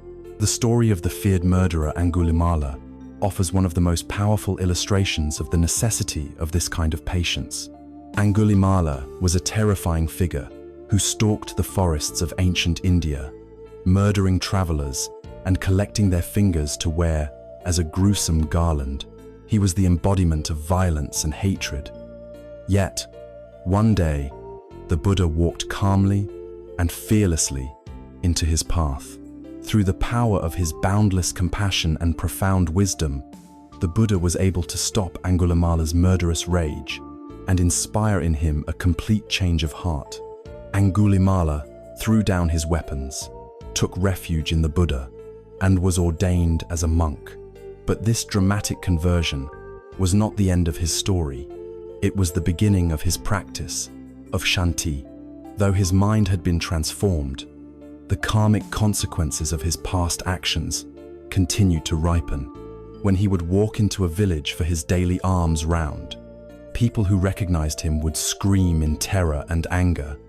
They would throw rocks, sticks, and refuse at him. He would often return to the monastery with his robe torn and his body bruised and bleeding. He was also tormented from within by the horrific memories of what he had done. He was haunted by the faces of his victims. His past was a heavy, ever-present burden. One day, after a particularly brutal reception in a village, he approached the Buddha, his head bleeding. The Buddha looked at him with compassion and said, "Bear it, Brahmin, bear it. You are experiencing in this very life the ripening of the karma that could have sent you to hell for countless eons." This was the Buddha's instruction in Kshanti. He was teaching Angulimala to be patient with the slow, unavoidable process of karmic purification. Angulimala had to learn to endure the hatred of others without retaliating, and even more difficult, to endure the torment of his own past without succumbing to despair. His eventual attainment of full enlightenment was a testament to his extraordinary capacity for patience, a patience he had to apply most fiercely to himself, to the man he once was, and the painful echoes of that man's actions. This profound practice of Kshanti is not reserved for great saints or former murderers. It is a practical tool that we can apply in every moment of our lives. During the day, when you make a mistake at work, when you speak an unkind word, when you fail to live up to your own aspirations, the habit of the inner critic is to immediately begin its attack. The practice of patience is to interrupt this habit. You can pause, take a deep breath, and offer yourself a phrase of gentle forbearance. It's okay. I am a human being, and human beings make mistakes. I am learning. I can begin again, in this very moment. This small act of inner kindness prevents the poison of self-aversion from taking root. The most crucial arena for this practice, however, is your own bed at night. When you find yourself lying awake, your heart pounding, your mind racing, the temptation is to fight, to resist, to get angry at yourself. The practice of Kshanti is to consciously and deliberately soften this inner response. Instead of the violent internal command, "Go to sleep now," you can shift to a gentle, patient whisper. "The mind is very active right now. That is what minds sometimes do. It is okay. I do not need to fight it. My body is resting, and that is enough for now. I can be patient with this restlessness." This is not a clever trick to make yourself sleep. It is a profound practice of ending the inner war. by patiently accepting the reality of the present moment. Right now, I am awake. We remove the second layer of suffering, which is our fierce resistance to being awake. This patient acceptance, this compassionate forbearance with our own minds, creates a state of non-struggle. And very often, it is this state of radical self-acceptance that finally allows the tense, struggling mind to relax its grip and drift naturally into the peace it so deeply desires. In this way, Kshanti reveals itself as a cornerstone of our practice. It is the compassionate embrace of our own humanity. It is the wisdom to know that real growth is slow, organic, and often non-linear. By learning to be patient with our wandering minds, patient with the echoes of our past, and patient with the slowness of our own progress, we create an inner environment of profound safety and kindness. We build a sanctuary within our own hearts, a place where the inner critic has no power. This deep patience with ourselves becomes the solid ground on which we stand, and from this stable foundation, we find we have the strength and the generosity of spirit to turn this powerful quality outward. Having learned to forbear with our own inner storms, we can now begin to face the inevitable storms of the external world and the challenging behavior of other people with a new and resilient grace. Having built an inner sanctuary of kindness through the practice of patience with ourselves, we can now begin to open the doors of that sanctuary and allow its influence to extend outward. The same mental habits that cause us to judge ourselves so harshly are also projected onto the world. The same impatience we feel with our own slow progress is the impatience we feel when we are stuck in traffic. The same inner critic that tells us we are failing is the critic that gets infuriated when other people fail to meet our expectations. A vast and significant portion of our daily stress, the mental exhaustion that we carry with us to bed each night, stems from a single, deep-seated, and largely unconscious demand. The demand that the world and everyone in it should conform to our personal will, our preferences, and our timetable.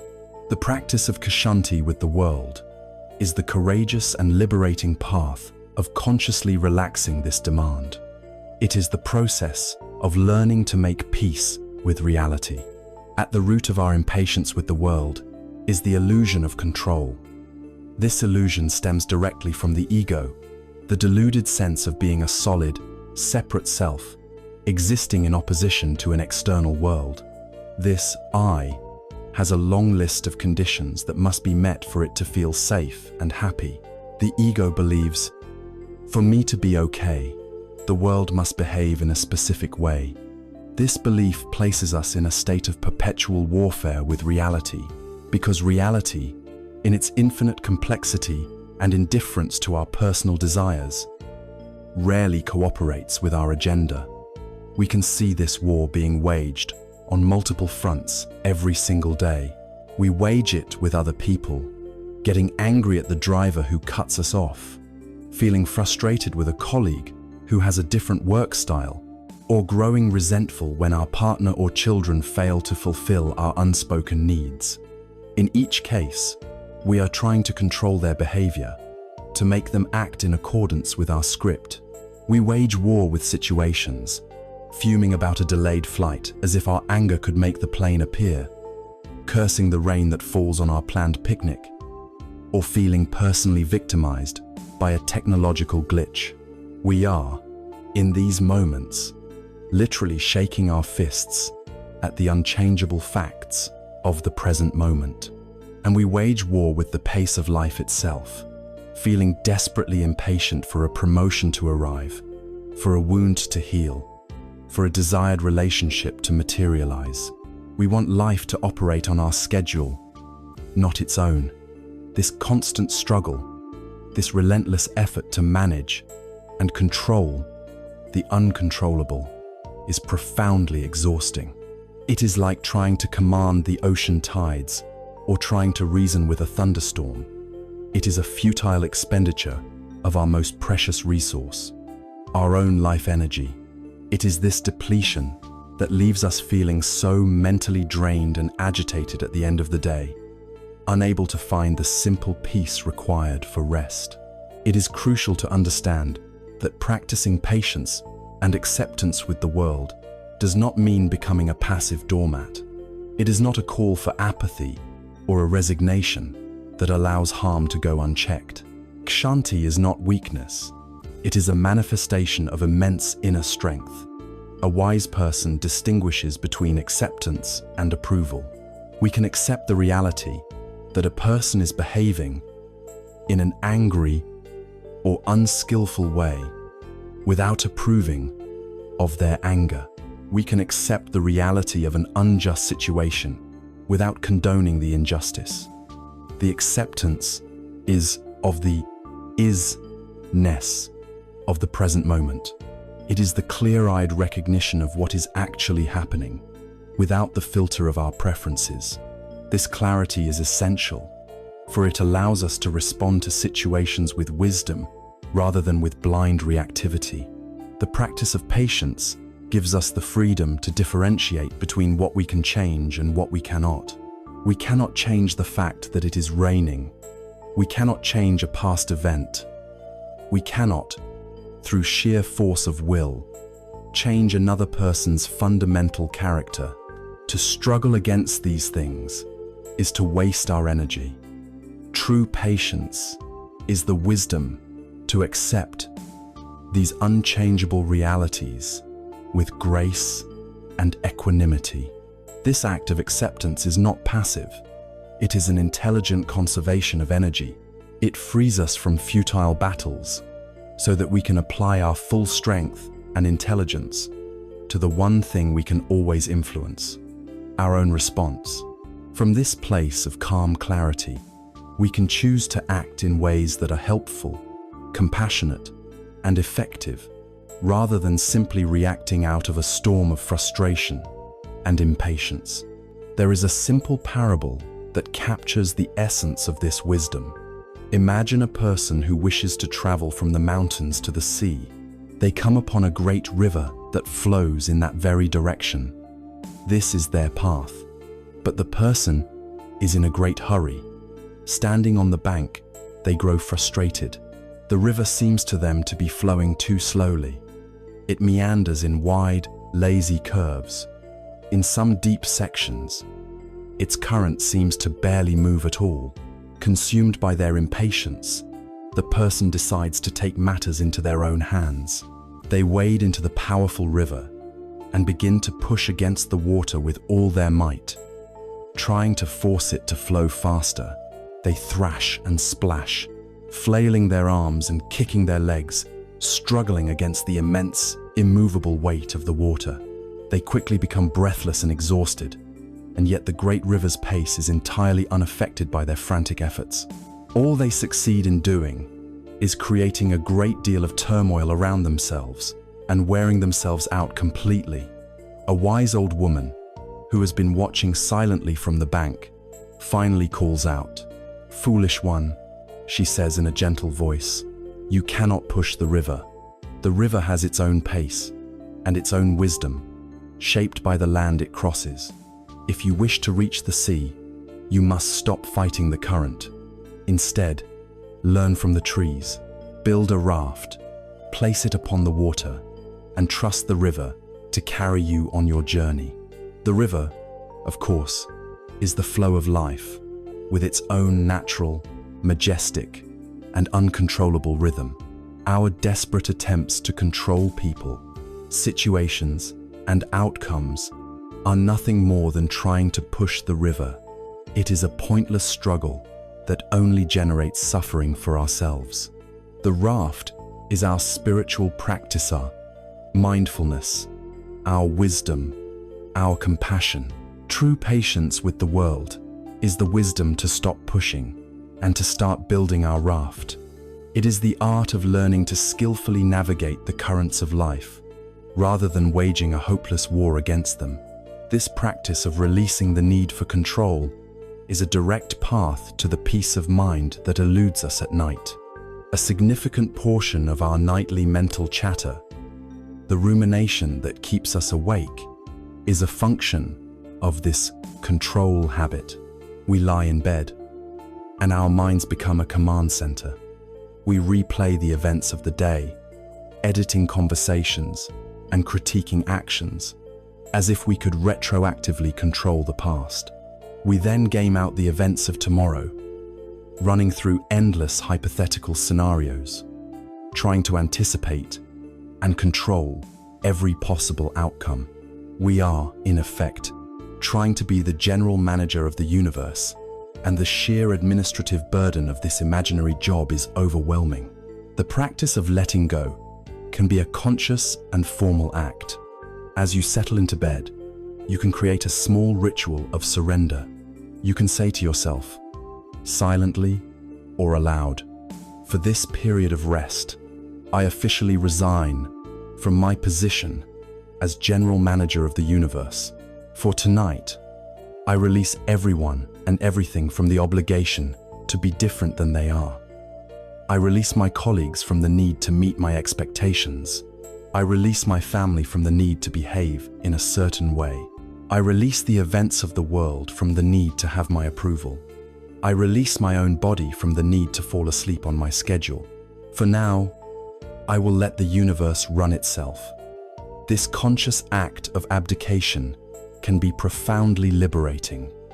It is the putting down of an impossibly heavy burden that we may not have even been aware we were carrying.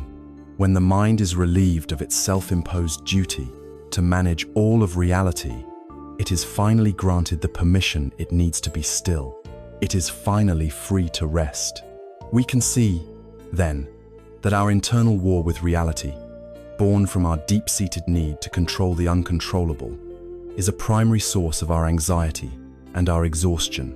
Patience with the world, the perfection of Kshanti turned outward, is the wise and powerful practice of declaring a ceasefire in this war. It is not an act of weakness, but one of supreme strength and intelligence. It allows us to conserve our precious life energy and apply it where it can make a true difference, in the cultivation of our own hearts and the quality of our own responses. Learning to accept people and situations as they are, learning to flow with the great river of life, brings an immense and immediate relief. But life sometimes presents us with challenges that go beyond mere frustration or inconvenience. Sometimes we are faced with acute, undeniable pain, intense discomfort, or direct hostility. To cultivate the deepest levels of patience, we must learn not only to accept the flow of external events, but also to endure our own most difficult inner states without collapsing into reactivity. To understand this deeper courage, we must now turn to one of the most demanding and powerful teachings on patience in the entire Buddhist canon. Having cultivated a patient heart towards ourselves and a patient mind towards the unpredictable flow of the world, we arrive now at the ultimate stress test for this great perfection of Kshanti. It is easy to be patient when life is pleasant and things are going our way. It is far more difficult to remain patient when faced with minor frustrations and inconveniences. But how do we maintain our peace when confronted with acute hostility, with injustice, with direct, undeniable pain? The Buddha, in his role as a fearless physician of the mind, did not shy away from the harshest realities of the human condition. His teachings provide a path to protect the heart, even in the face of unimaginable adversity. The most radical, uncompromising, and powerful of these teachings is found in a discourse known as the Kakakupama Sutta, the simile of the saw. This teaching presents the pinnacle of the practice of patience, and it holds the key to enduring any discomfort, including the profound discomfort of a sleepless night, without being destroyed by it. The discourse begins in a simple setting. A monk named Molliyapaguna had become too familiar with a community of Buddhist nuns, and he would become intensely angry and defensive if anyone spoke even the slightest criticism of them or him. The Buddha used this monk's lack of forbearance as a teaching opportunity for the entire community. He explained that a true spiritual practitioner must train themselves to let go of such attachments and aversions. Then, to illustrate the extent of the resilience he was asking them to develop, he presented an image of shocking and brutal intensity. He said to the monks, "Even if bandits, robbers, or murderers were to pin you down and carve you up limb by limb with a two-handled saw, whoever of you were to allow your mind to become full of hate would not, for that reason, be a follower of my teaching." Let us pause and allow the sheer weight of this statement to land. This is a teaching of breathtaking audacity. The Buddha is not talking about enduring a critical comment or a delayed train. He is painting a picture of the most extreme physical torture imaginable, a slow and agonizing death, and he is setting this as the benchmark for our practice. He is asserting that even in such a horrific circumstance, the state of our mind remains our own responsibility. He then goes on to describe the proper training of the mind, the instruction for one who is being sawn in half. He says that one should train oneself thus: "My mind will remain unaffected, and I will utter no evil words. I will dwell radiating loving kindness and compassion for the welfare of those very people without any inner hate. I will start with them, and then I will radiate loving kindness to the entire world, abundant, expansive, immeasurable, free from all hostility and all ill will." This is perhaps the most challenging instruction in all of Buddhist scripture. It asks us not only to refrain from hatred in the face of ultimate violence, but to actively generate its opposite, boundless, unconditional love.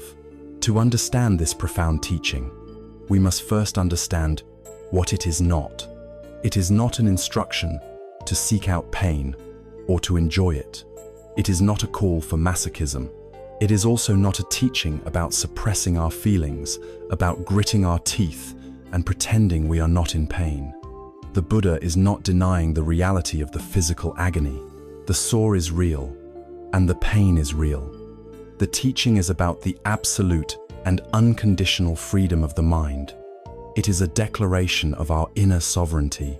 The bandits, the external circumstances, may have power over our body.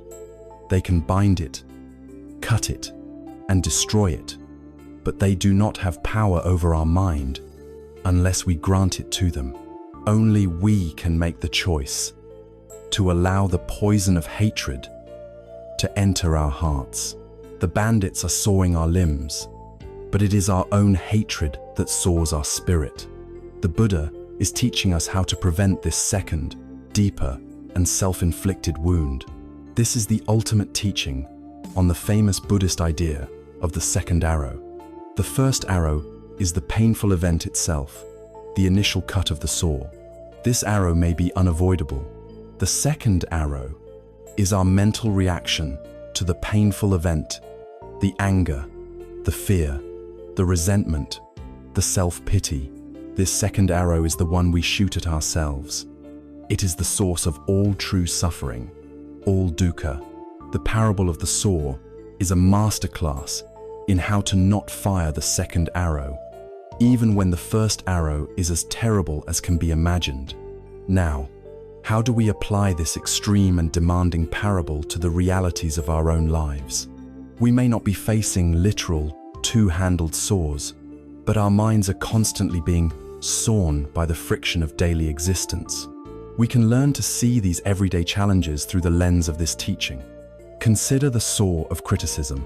A friend, a family member, or a boss says something harsh or unfair. That first sting of their words is the initial cut of the saw. Our habitual reaction is to get defensive, to feel hurt, to become angry, to ruminate on their words for hours or even days. This rumination is our own mind pushing and pulling on the handle of the saw, driving the blade deeper and deeper into our heart. The practice of Kshanti here is to feel the initial sting of the first arrow, but to make a conscious choice not to fire the second arrow of hatred or self-pity. We can learn to let the painful words arise and pass without allowing them to poison our inner state. Consider the saw of injustice. We witness an act of unfairness in the world or in our workplace. The initial feeling of outrage is the first cut. Our reactive tendency might be to descend into a state of impotent rage, cynicism, and bitterness. This is us sawing away at our own peace.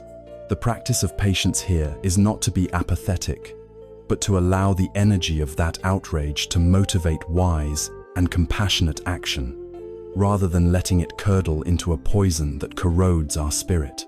Consider the saw of anxiety. A fearful thought about the future arises in the minder what-if scenario about our health or finances. This thought is the first cut. Our habitual reaction is to believe the thought, to identify with it, to feed it with more fearful thoughts until it spirals into a full-blown panic attack. This is us grabbing the saw with both hands and driving it into our own stability. The practice of Kshanti is to see the fearful thought arise, to acknowledge it as just a thought, and to refuse to grant it the power to take over our mind. And most relevant to our purpose here, consider the saw of sleeplessness.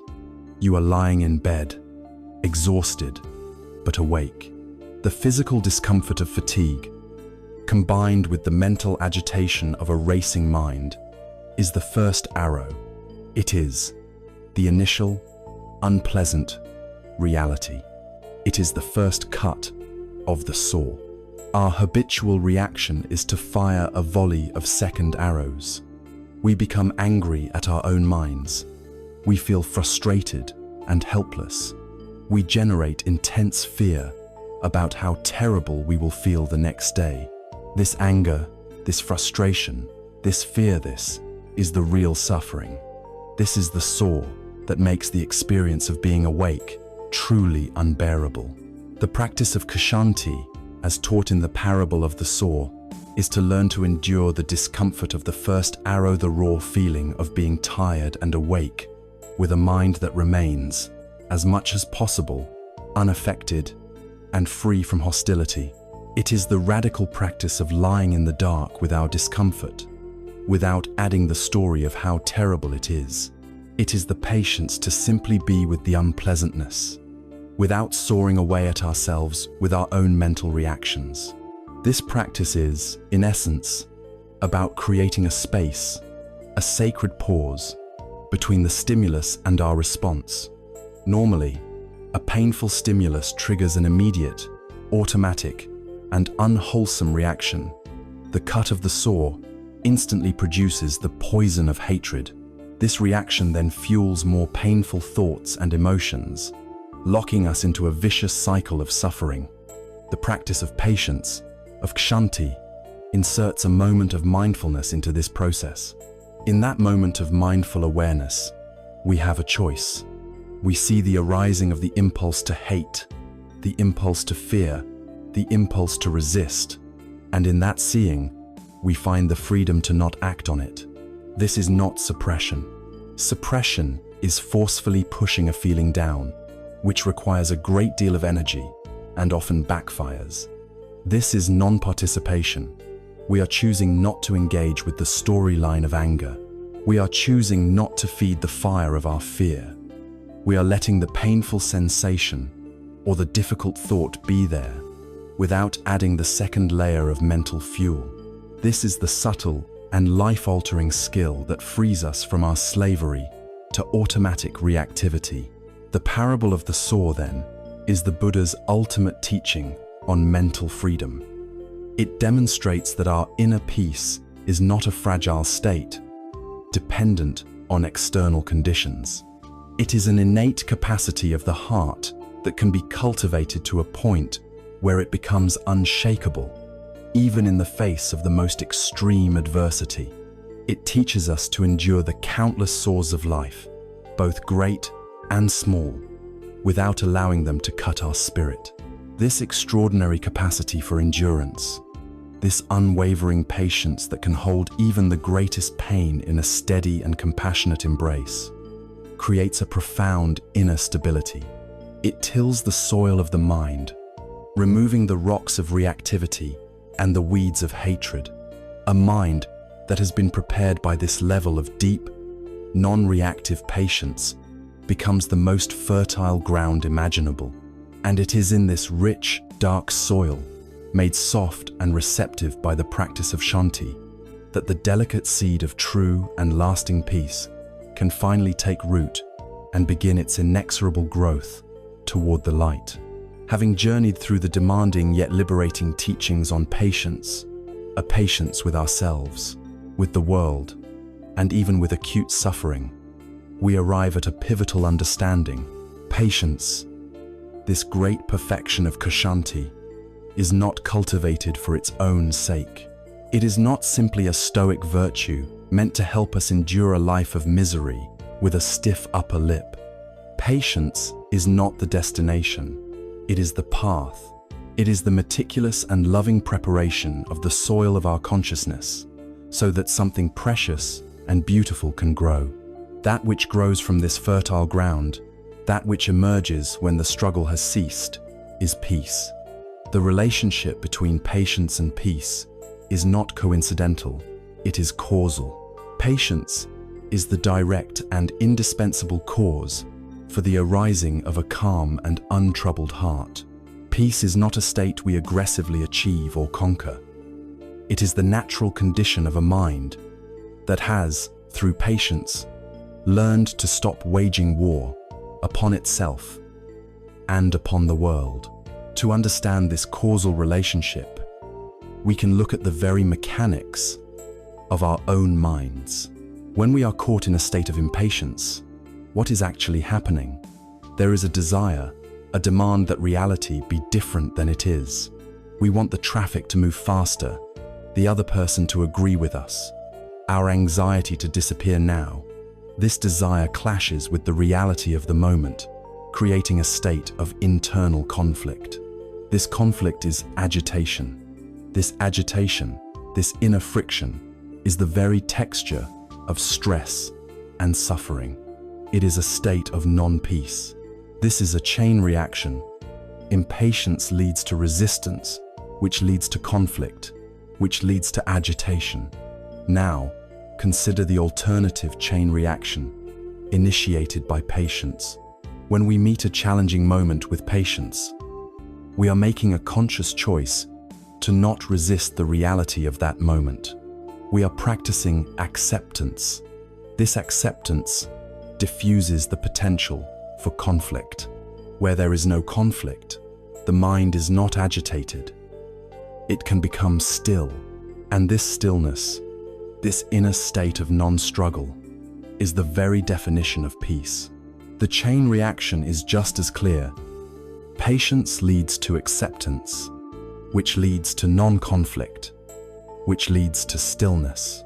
We have used the metaphor of a lake whose surface is agitated by the wind, preventing the clear reflection of the moon. Patience is the practice of stopping the wind of our reactivity. It is the conscious withdrawal of the hand that is slapping at the water. Peace is not something we add to the lake. Peace is the lake when the causes of its agitation have ceased. This is not just a poetic analogy. It reflects a deep biological truth. The mental state of impatience, frustration, and struggle is inextricably linked to the activation of the sympathetic nervous system. This is the body's fight or flight response. The heart rate increases, muscles tense, and stress hormones like cortisol and adrenaline are released into the bloodstream. This is a state designed for acute survival, and it is the absolute enemy of rest. Conversely, The mental state of patient acceptance activates the parasympathetic nervous system, often called the rest and digest system. The heart rate slows, muscles relax, and the body returns to a state of equilibrium. Patience, therefore, is not merely a philosophical attitude. It is a direct, physiological intervention. It is the conscious choice to guide our own nervous system away from a state of high alert and back toward its natural baseline of calm and ease. This is why the cultivation of patience is not an optional extra on the path to restful sleep. It is the very foundation of it. One of the most profound psychological effects of patience is the creation of inner space. When we are caught in a reactive, impatient state, our entire world shrinks to the size of our problem. A critical comment from a colleague can fill our entire consciousness for hours. A single anxious thought can feel like an all-consuming reality. There is no room to breathe, no perspective. In these moments, we do not just have anger or have fear. We become the anger, we become the fear. Our identity completely merges with the transient emotional state. Patience reverses this process. It creates a vast, open, and accommodating space within the mind. When a difficult emotion like anxiety arises, the impatient mind immediately declares war on it. It tries to suppress it, ignore it, or argue with it. And this struggle only serves to magnify the emotion's power. The patient mind, however, responds with a gentle and spacious acceptance. It says, in effect, anxiety is here. I can feel it in my body. I will make space for this feeling. It is allowed to be here. Imagine your mind is a house. An impatient, reactive mind is like a tiny, cluttered closet. The moment a new objector, difficult thought, an unpleasant sensaciones introduced, it creates a crisis. There is no room. Everything is knocked over. The entire space is thrown into chaos. A patient mind, on the other hand, is like a vast, empty cathedral. The same object can be placed in the middle of the floor, and it does not disturb the profound sense of space and silence. It can be observed with curiosity from all angles. It is seen for what it is, a temporary object in a vast space and not as an existential threat. In this inner space, created by patience, emotions lose their terrifying power.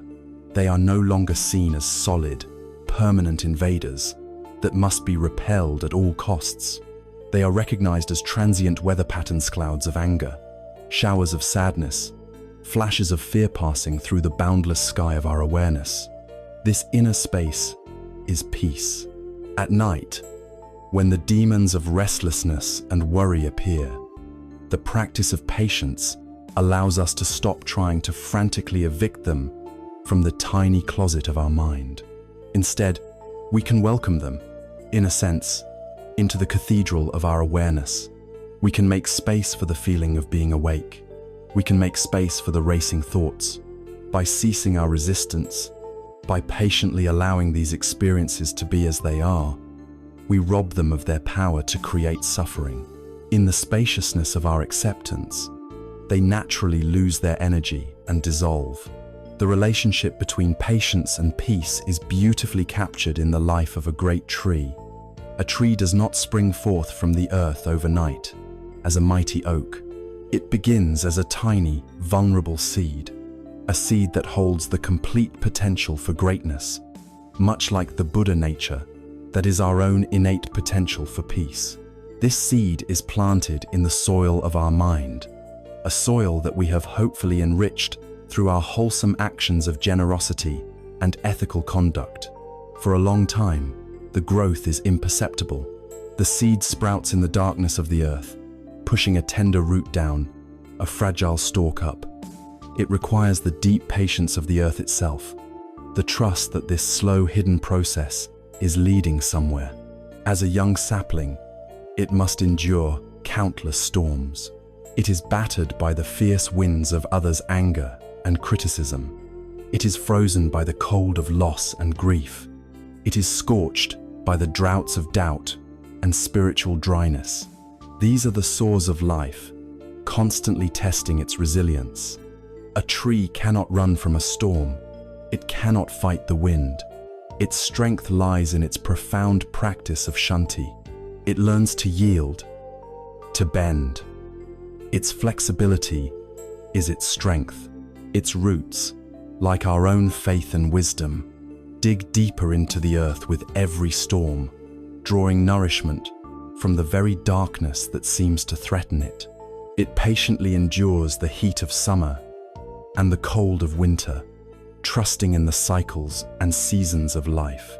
After many, many years of this silent, patient endurance, the sapling is transformed. It has become a great, magnificent tree. Its trunk is thick and strong. Its branches reach for the sky, and its leaves form a vast, green canopy. And now, without any effort, without any striving, it performs its greatest service. It provides deep, cool, and silent shade for any and all who come to rest beneath it. This shade is peace. The peace is not something the tree does. It is the natural, effortless, and generous byproduct of its long, patient journey of growth and endurance. Our own inner peace is precisely like this shade. It is not an activity we must perform, or an outcome we must aggressively pursue. It is the quality that naturally and effortlessly manifests from a mind that has been patiently cultivated through all the seasons of our life. This understanding reveals why haste and impatience are the absolute enemies of rest. The energy of impatience is an energy of tension, of striving, of leaning forward into the future, of demanding a result. The energy of rest is one of surrender, of release, of letting go, of all striving and sinking back into the present moment. The two are fundamentally incompatible. The very phrase we use, trying to fall asleep, perfectly encapsulates this contradiction. Trying is an act of striving. Falling is an act of surrender. You cannot strive to surrender. You cannot force yourself to let go. The more you try, the more tense and vigilant you become, and the further away you push the peace you seek. Patience is the gentle and wise act of dropping the trying. It is the willingness to simply lie in your bed and rest, without the additional demand that you must achieve the result of sleep. Patience is the ultimate companion of relaxation, because it removes the pressure of needing to be anywhere other than exactly where you are. When this immense pressure to perform is finally lifted, the mind and body, freed from the tyranny of our striving, can finally do what they know how to do best: let go and find their own way home to peace. We can see now that patience is not a passive waiting game. It is the active, moment-to-moment practice of creating the causes and conditions for peace to arise. It is the steady work of clearing the battlefield of the mind so that the delicate wildflower of peace has the space to grow. It is the quiet endurance that allows the great tree of our being to mature until its very presence provides a sanctuary of calm. Through the demanding yet rewarding practice of Kshanti, we till the soil of our consciousness, making it rich, soft, and receptive. We have understood the profound importance of hope as our motivation and patience as our method of cultivation. We have prepared the ground. Now, it is time to look directly at the flower that can grow there. What is the nature of this inner peace we so deeply crave? How do we experience it, not as a distant ideal, but as a lived reality? Having understood patience as the fertile soil, we must now delve into the direct practice of finding the stillness that is its most precious fruit. The ground of our consciousness has now been prepared. Through the cultivation of a resilient hope and an unwavering patience, we have tilled the soil of our minds, making it soft, fertile, and receptive. We have learned to cease our inner warfare, to accept ourselves and the world with a new and gentle forbearance. We now arrive at the heart of the practice, the direct cultivation of the fruits of this patient labor. It is time to learn the art of finding stillness, not as a passive state we wait for, but as a skill we can actively develop. The primary method for this cultivation in the Buddhist tradition is meditation, or bhavana. This is not a mysterious or esoteric practice reserved for monks in mountain caves. It is a practical, systematic training of the mind, accessible to anyone who wishes to find freedom from inner turmoil. Within this training, there are two essential and complementary practices, two skills that work together like the two wings of a great bird. Both are required to fly. These two wings are known as Samatha and Vipassana.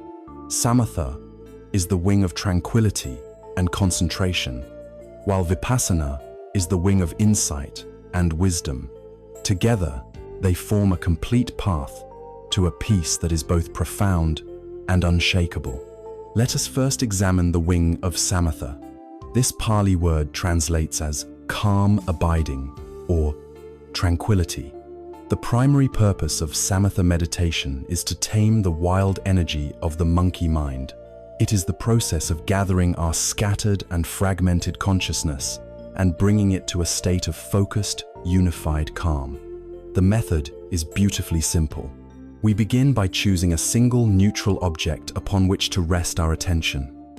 While many objects can be used, the most common, accessible, and powerful is the breath itself. The practice of mindfulness of breathing, or anapanasati, is the foundation of samatha cultivation. The practice begins by finding a comfortable posture, one that is stable and allows the back to be upright without being rigid.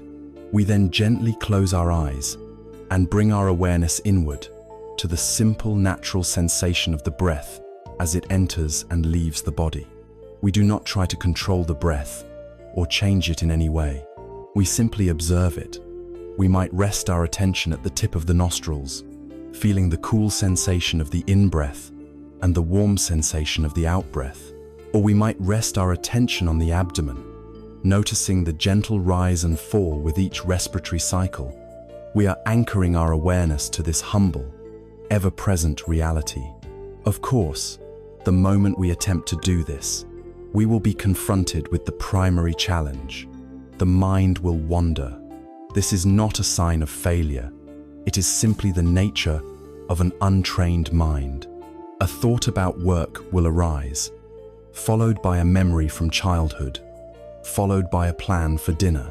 The mind will leap from branch to branch, like the frantic monkey we have spoken of.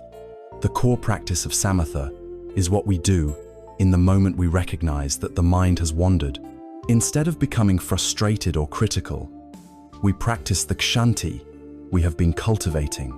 We gently and patiently acknowledge that the mind has drifted away, and then, like taking a lost child by the hand, we kindly and firmly escort our attention back to the sensation of the breath. We do this again and again and again. Each time we return our awareness to the breath, we are strengthening the muscle of attention, known as sati, or mindfulness. We are weakening the habitual tendency of the mind to get lost in distraction. Over time, with consistent practice, something remarkable begins to happen. The periods of focused attention on the breath grow longer. The mind wanders less frequently. It begins to settle. The inner chatter subsides, and a sense of calm, clarity, and stillness begins to permeate our consciousness. This is the fruit of samatha. It is the direct antidote to the mental agitation and fragmentation that keeps us awake at night. A classic Buddhist parable illustrates this process perfectly. Imagine you are holding a glass of water that is filled with mud, silt, and sediment. The water is completely murky, cloudy, and opaque. You cannot see through it at all. This cloudy water represents the mind in its ordinary, agitated statia mind, clouded by the poisons of greed, aversion, and delusion. If your goal is to make the water clear, what can you do? If you try to reach in and physically pull out the particles of mud, you will only stir it up more. If you shake the glass in frustration, you will only make it murkier. The wise approach is to do nothing at all. The practice of samatha is like placing the glass of water on a steady, stable surface and simply letting it be. You patiently refrain from disturbing it. When you create this condition of stillness, an entirely natural process takes over. The heavy particles of mud and sediment, governed by the laws of gravity, slowly begin to settle to the bottom without any effort on your part. The water begins to clear. After a time, the water becomes perfectly tranquil and transparent. This clear, calm, and workable state of the water is the state of mind achieved through samatha practice. The mind is now bright, collected, and ready to be used for a deeper purpose. But achieving this clarity is not the final goal. This is where the second wing, Vipassana, comes in. Vipassana means clear seeing or insight. Its purpose is not merely to calm the mind, but to use that calm to understand the nature of reality itself. Returning to our parable, now that the water in the glass is clear, we can see. This seeing is Vipassana. We can look through the clear water and investigate what is there. We can see the layer of mud settled at the bottom, understanding its nature without being clouded by it. We can see the qualities of the glass itself. We can see how the light from the window refracts as it passes through the water. The clarity achieved through samatha becomes the very instrument for insight. In our meditation practice, once the mind has achieved a degree of stability and calm, we can begin the work of Vipassana. We gently broaden the scope of our awareness from the single point of the breath to include the entire field of our present moment experience. With a steady, non-judgmental attention, we begin to observe the ceaseless flow of phenomena as they arise and pass away. We watch thoughts appear in the mind and dissolve. We notice feelings of pleasure, pain, and neutrality come and go. We observe the endless stream of bodily sensations, an itch, a warmth, a vibration as they shift and change from moment to moment. As we sustain this clear seeing, we begin to have profound, direct insights into the fundamental nature of our own experience. We see, not as a philosophical concept, but as a lived reality, that every single component of our experience is impermanent, anicca. No thought, no feeling, no sensation lasts. They are all fleeting, transient events. We also begin to see that these experiences are impersonal, anatta. There is no solid, unchanging me who is thinking these thoughts or feeling these feelings. There is just thinking happening, feeling happening. This insight dramatically loosens the ego's grip. And finally, we see that our suffering, our dukkha, arises from our mistaken tendency to cling to these transient, impersonal phenomena, trying to hold on to the pleasant ones and push away the unpleasant ones. The practice of Vipassana is the practice of seeing this truth so clearly and so consistently that the habit of clinging begins to naturally wither away. Samatha and Vipassana are not two separate paths, but a unified practice where each wing supports the other. Samatha, the practice of calm, is like sharpening a knife or focusing the lens of a microscope. It makes the mind a stable and powerful instrument, capable of deep investigation. Vipassana is the act of using that sharp, focused instrument to cut through the veils of delusion. The insights gained from Vipassana then feed back into and deepen our calm. When we see through direct experience that our anxious thoughts are just impersonal, fleeting clouds, we have less reason to be agitated by them. Our tendency to grasp and resist diminishes, which naturally allows the mind to become even more settled and peaceful. A calm mind sees more clearly, and a mind that sees clearly has less cause for agitation. For the person struggling with sleep, this unified practice is a complete toolkit.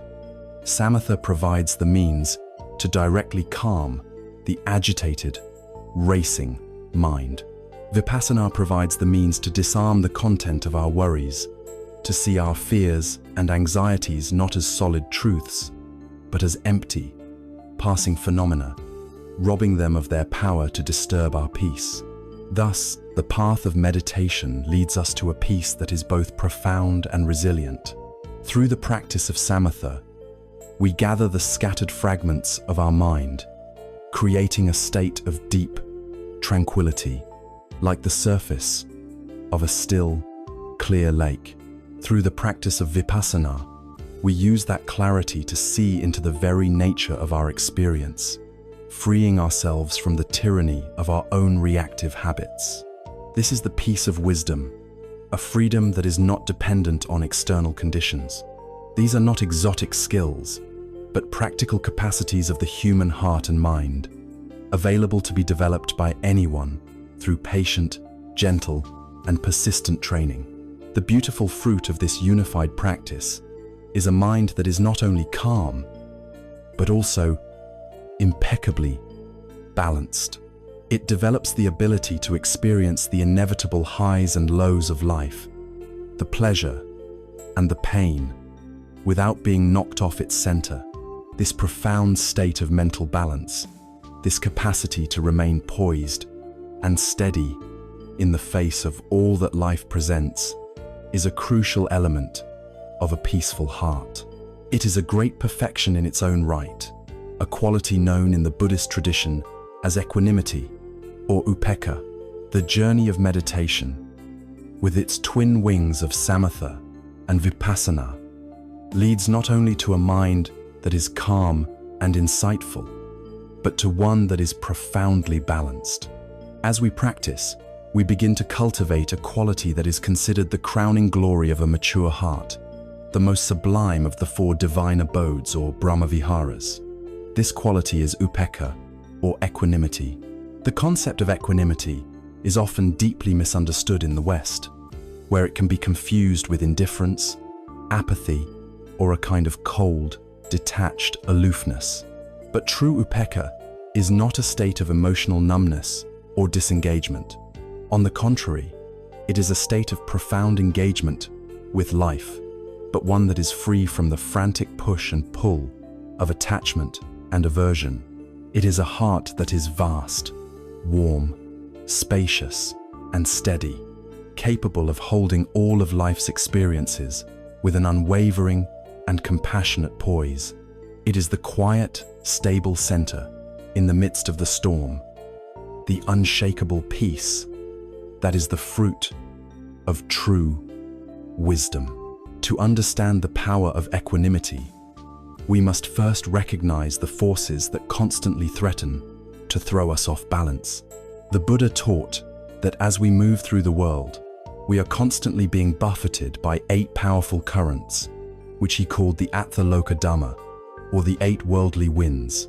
These winds blow in 4 opposing pairs, and an ordinary, untrained mind is like a feather or a dry leaf, completely at their mercy. The first pair is gain and loss. When the wind of gain blows, we get a promotion, win a prize, acquire a new possession. We are lifted up into a state of excitement and elation. When the opposing wind of loss blows, we lose our job, our investment fails, a treasured object is broken. We are thrown down into despair and misery. The second pair is praise and blame. When the wind of praise blows, we receive a compliment. Our work is celebrated. People say wonderful things about us. We feel inflated, proud, and happy. When the wind of blame blows, we are criticized, judged, or unfairly accused, we feel crushed, defensive, and resentful. The third pair is fame and disrepute. The wind of fame is having a good reputation, being well known and respected. The wind of disrepute is being ignored, forgotten, or having our name tarnished by gossip and slander. We crave the former and dread the latter. The final pair is pleasure and pain. This refers to the constant stream of pleasant and unpleasant physical and mental sensations that make up our experience. We desperately cling to pleasant feelings and fiercely resist painful ones. An ordinary life is one of being endlessly tossed about by these 8 winds. Our inner peace and happiness, completely dependent on which way the wind happens to be blowing at any given moment. This constant instability is a foundational cause of our anxiety and sleeplessness. The practice of upekkha is the art of learning to stand firm in the midst of these winds. This stability does not come from building higher walls to keep the winds out, nor does it come from forcefully suppressing our emotional responses. Equanimity is not a product of will. It is the natural fruit of wisdom. It arises spontaneously from the deep insights gained through the practice of vipassana. When we have seen for ourselves the truth of impermanence, anicca, our relationship with the 8 winds is transformed. A mind grounded in wisdom sees that gain is temporary, and so is loss. Praise is fleeting, and so is blame. Fame is as ephemeral as the morning mist, and so is disrepute. Pleasant feelings arise and pass away, and so do painful feelings. When we know with certainty that all of these states are transient, we naturally stop clinging to the pleasant ones and stop fighting so desperately against the unpleasant ones. Why become overly attached to a pleasant experience that is destined to disappear? Why become utterly despondent over a painful experience that is also destined to disappear? This insight loosens their grip on our hearts. Furthermore, the wisdom of not-self, anatta, provides an even deeper protection. An equanimous mind understands that there is no solid, separate me at the center of these experiences who is being praised or blamed. When the wind of criticism blows, an ordinary mind thinks, I am being attacked. My reputation is being ruined. This personalization is what makes the experience so painful. The wise mind, however, depersonalizes the event. It sees a sound is arising and being perceived by the ear consciousness. An unpleasant feeling is arising in the body. A thought of defensiveness is arising in the mind. By breaking the experience down into its impersonal components, it robs the attack of its sting. There is no solid target for the arrow to hit.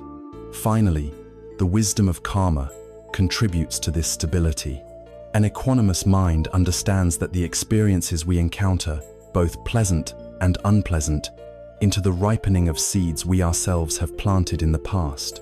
We meet the praise and the blame, the gain and the loss, with a sense of calm responsibility, knowing that they are not random rewards or punishments from an external universe, but part of a vast, impersonal process of cause and effect. This understanding prevents us from being inflated by success or crushed by failure. There is a beautiful and powerful simile for a mind that has perfected equanimity.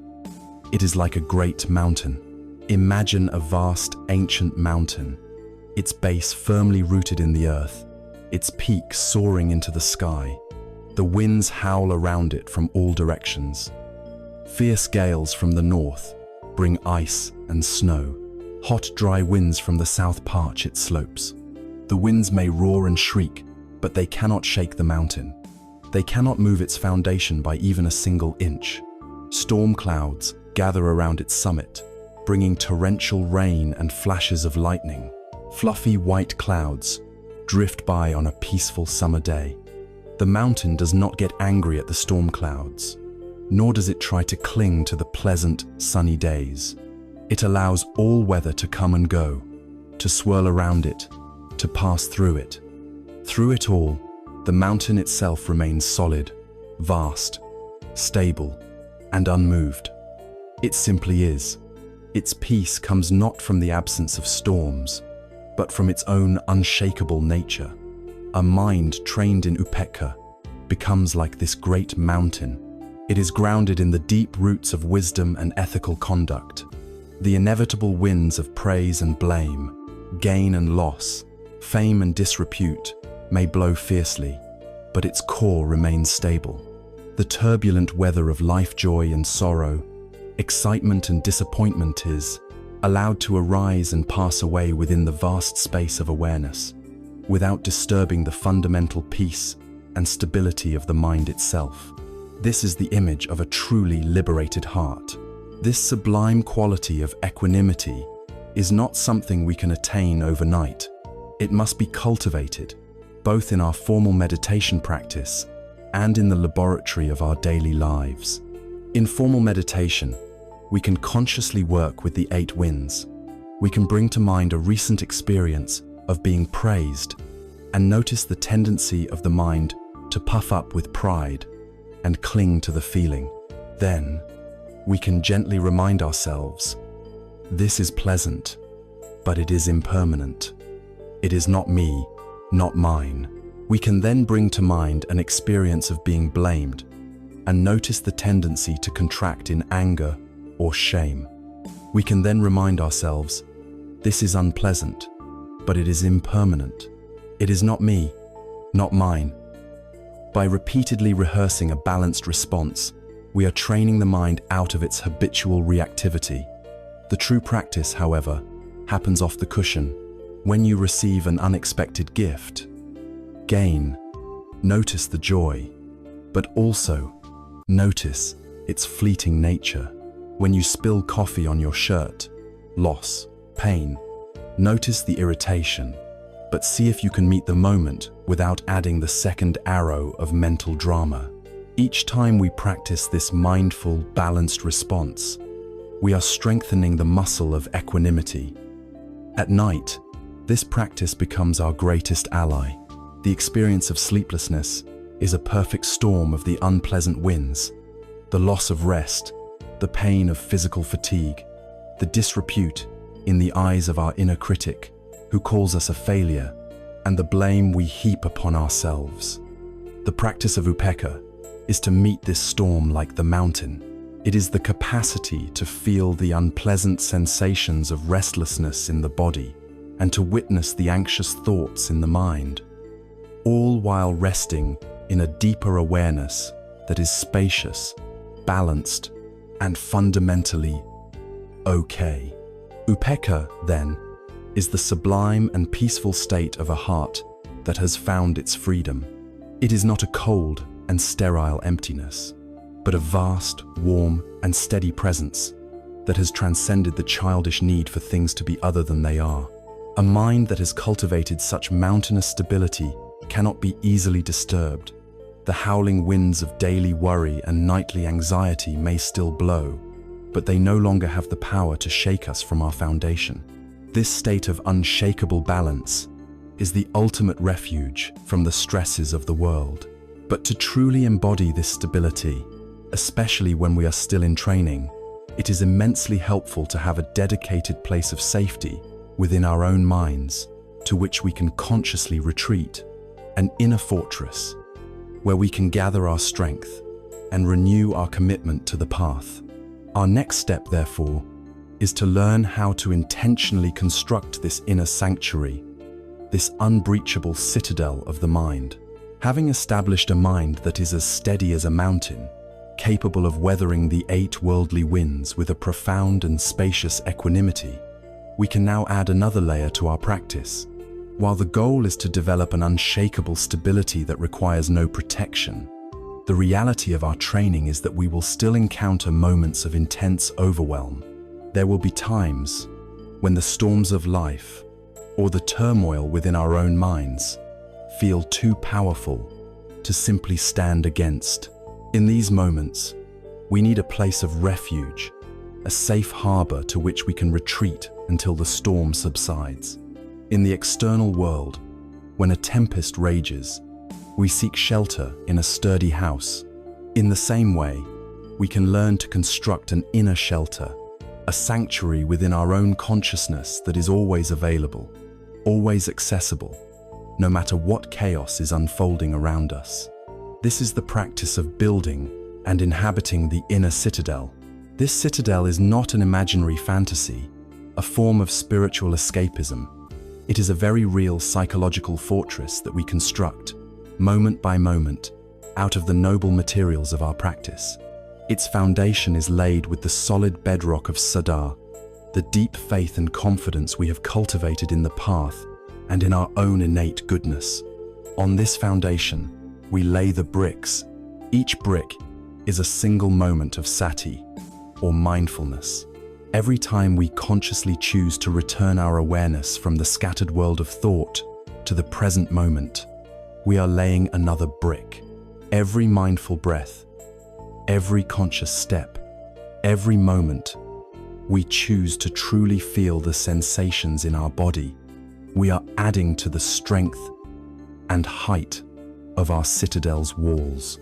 The mortar that binds these bricks together, giving the walls their integrity and strength, is samadhi, the quality of focused concentration we develop through our samatha practice. It is the collected, unified quality of mind that prevents the walls from crumbling under pressure. But this citadel is not a cold, barren fortress. Its interior is furnished with the warmth of the divine abodes.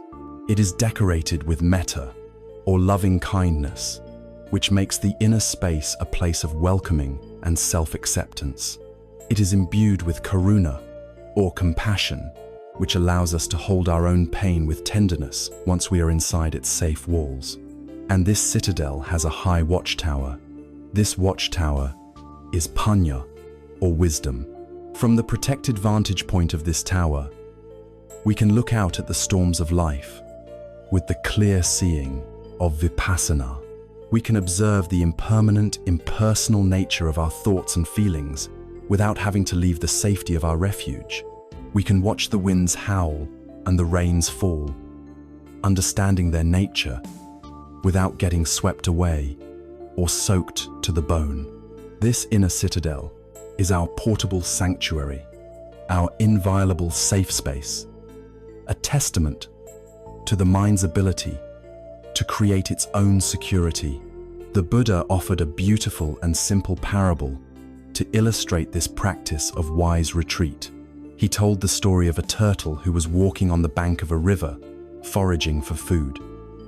Nearby, a hungry jackal saw the turtle and began to stalk it, seeing an easy meal.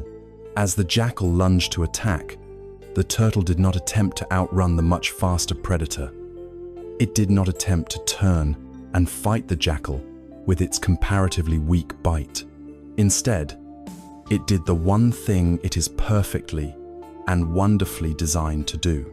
It instantly withdrew its 5 limbs, its 4 legs, and its tail and its head into the complete safety of its hard, impenetrable shell. The jackal arrived and began to sniff and paw at the turtle.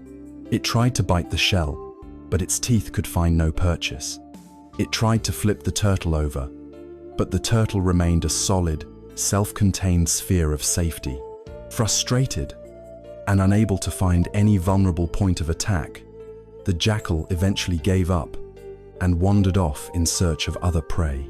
After the danger had passed, the turtle slowly peeked its head out, and seeing that the coast was clear, extended its limbs and continued calmly on its way. The Buddha explained this potent metaphor to his monks. The turtle represents the spiritual practitioner. The hungry jackal represents the dangers and temptations of the world, which attack us through our 6 sense doors. The eye, which is tempted by alluring sights. The ear, by enticing sounds. The nose, by pleasant smells. The tongue, by delicious tastes. The body, by pleasurable sensations. And the mind, which is the 6th sense, tempted by its own proliferation of thoughts, fantasies, and worries. The 5 limbs and the head of the turtle represent these 6 sense faculties. The turtle's hard, protective shell is our mindfulness practice, our inner refuge. The teaching is clear. When we are feeling threatened or overwhelmed by the jackal of worldly stimuli, or by the jackal of our own internal turmoil, the wisest and most effective response is often not to engage in a battle we cannot win. The wisest response is to retreat. We withdraw our attention from the hooks of the external world and from the drama of our own thoughts, and we take refuge in the solid, safe, and present moment reality of our inner citadel. This practice of retreating to the inner citadel can be a very deliberate and conscious technique. The first step is mindfulness itself. We must recognize that we are in danger. We must notice the moment the jackal has appeared, the moment we feel hooked by a strong emotion, the moment we realize we are lost in a toxic spiral of thought, the moment we feel overwhelmed by stress. This recognition is the turtle seeing the predator. The second step is to make the conscious decision to retreat. This is a deliberate choice to disengage our attention from the source of the turmoil. It is the turtle pulling in its limbs. This is not suppression. It is a wise act of self-preservation. The third and most crucial step is to firmly anchor our awareness in the safety of the citadel. We must give our attention a safe place to land. The most reliable anchor is the physical sensation of the breath. We bring our full and undivided attention to the feeling of the air entering and leaving our body. This is the central chamber of our fortress. We can also anchor our awareness in other bodily sensations. The solid feeling of our feet on the ground, the pressure of our body on the chair, the simple sensation of our hands resting in our lap. These ground us in the undeniable reality of the present moment. We can also use a silent mantra or a simple phrase, repeating it gently in the mind, such as breathing in, I am safe. Breathing out, I am at peace. The fourth step is to simply dwell in this safety. We remain with our chosen anchor, allowing the storm to rage outside the citadel walls. We may still hear the winds of our anxious thoughts howling, but they cannot touch us. We are not trying to silence the storm. We are simply choosing not to stand out in the middle of it. We are resting in the protected space of present moment awareness, letting the turmoil exhaust its own energy. Finally, when we feel our inner equilibrium has been restored, we can cautiously emerge. Like the turtle peeking its head out of its shell, we can look at the situation again, but this time from the high watchtower of wisdom, with a calmer mind and a clearer perspective, ready to respond with intelligence and compassion rather than with blind reactivity. The inner citadel is therefore one of the most practical and vital tools we can develop for our mental well-being. It is a sanctuary that we build ourselves, brick by mindful brick, and because we build it, it is ours to access at any time and in any place. At night, when we feel besieged by worries and the darkness seems to amplify our fears, the ability to consciously retreat into this citadel can be the key to our peace. We can withdraw our frantic attention from the imaginary and terrifying storylines of the future and anchor it firmly in the simple, humble, and profoundly safe reality of this breath. Right now, the entire art of building this citadel, of inhabiting this inner world of peace, is predicated on one fundamental and subtle skill. To enter the sanctuary, we must be willing to let go of our engagement with the battle raging outside its walls. To find peace within, we must surrender the struggle without. The very foundation of this inner refuge, the essence that allows for its construction and its use, is the gentle but powerful art of letting go. We have constructed our inner citadel, a sanctuary of the mind built from the noble materials of mindfulness, compassion, and wisdom. We have learned to retreat into this fortress when the storms of life feel overwhelming, and yet we might still find ourselves standing outside its walls, shivering in the rain, wondering why we cannot find lasting refuge. The reason is often that while we have built the sanctuary, our own hand is still clinging tightly to the very turmoil we wish to escape. The final and most subtle art we must cultivate on the path to peace is the art of letting go. This is the gentle practice of unclenching the fist of the mind. In the Buddhist teachings, this deep habit of grasping is known as upadana. It is the direct operational cause of our suffering. The Buddha taught that our thirst or craving for things to be different than they are leads to the act of clinging or grasping, and it is this act of grasping that creates the entire world of struggle, stress, and anxiety that we inhabit. Therefore, the path to peace is not a path of acquiring something new, but of letting go of what we are already holding on to so tightly. What is it that we cling to? The Buddha, with his penetrating insight, identified 4 primary categories of grasping that keep us bound to the wheel of suffering. The first and most obvious is clinging to sense pleasures. This is our deep attachment to pleasant sights, sounds, tastes, smells, and physical sensations. Our entire consumer culture is built upon fueling this type of clinging. We organize our lives around the pursuit of pleasure and the avoidance of pain, a strategy that is doomed to fail in a world that is, by its very nature, impermanent and uncontrollable. We cling to the ghost of a past pleasure or the fantasy of a future one, and in doing so, we find the present moment perpetually unsatisfying. The second category is clinging to views and opinions. This is a more subtle and often more dangerous form of grasping. We become attached to our beliefs, our ideologies, our concepts about the world, and our opinions about right and wrong. We fuse our very identity with our views, thinking, I am a person who believes this. This leads directly to rigidity, argumentativeness, and conflict with anyone who holds a different view. We would rather be right than be at peace. The third category is clinging to rites and rituals. This is the mistaken belief that the mere external performance of certain rules or ceremonies will automatically bring about liberation without the necessary inner transformation. We might, for example, cling to the ritual of meditating for 30 minutes every day, believing that the act of sitting itself is what matters. While ignoring the quality of mind we are cultivating, we can become attached to the form of the practice rather than its living spirit, turning a tool for liberation into just another possession of the ego.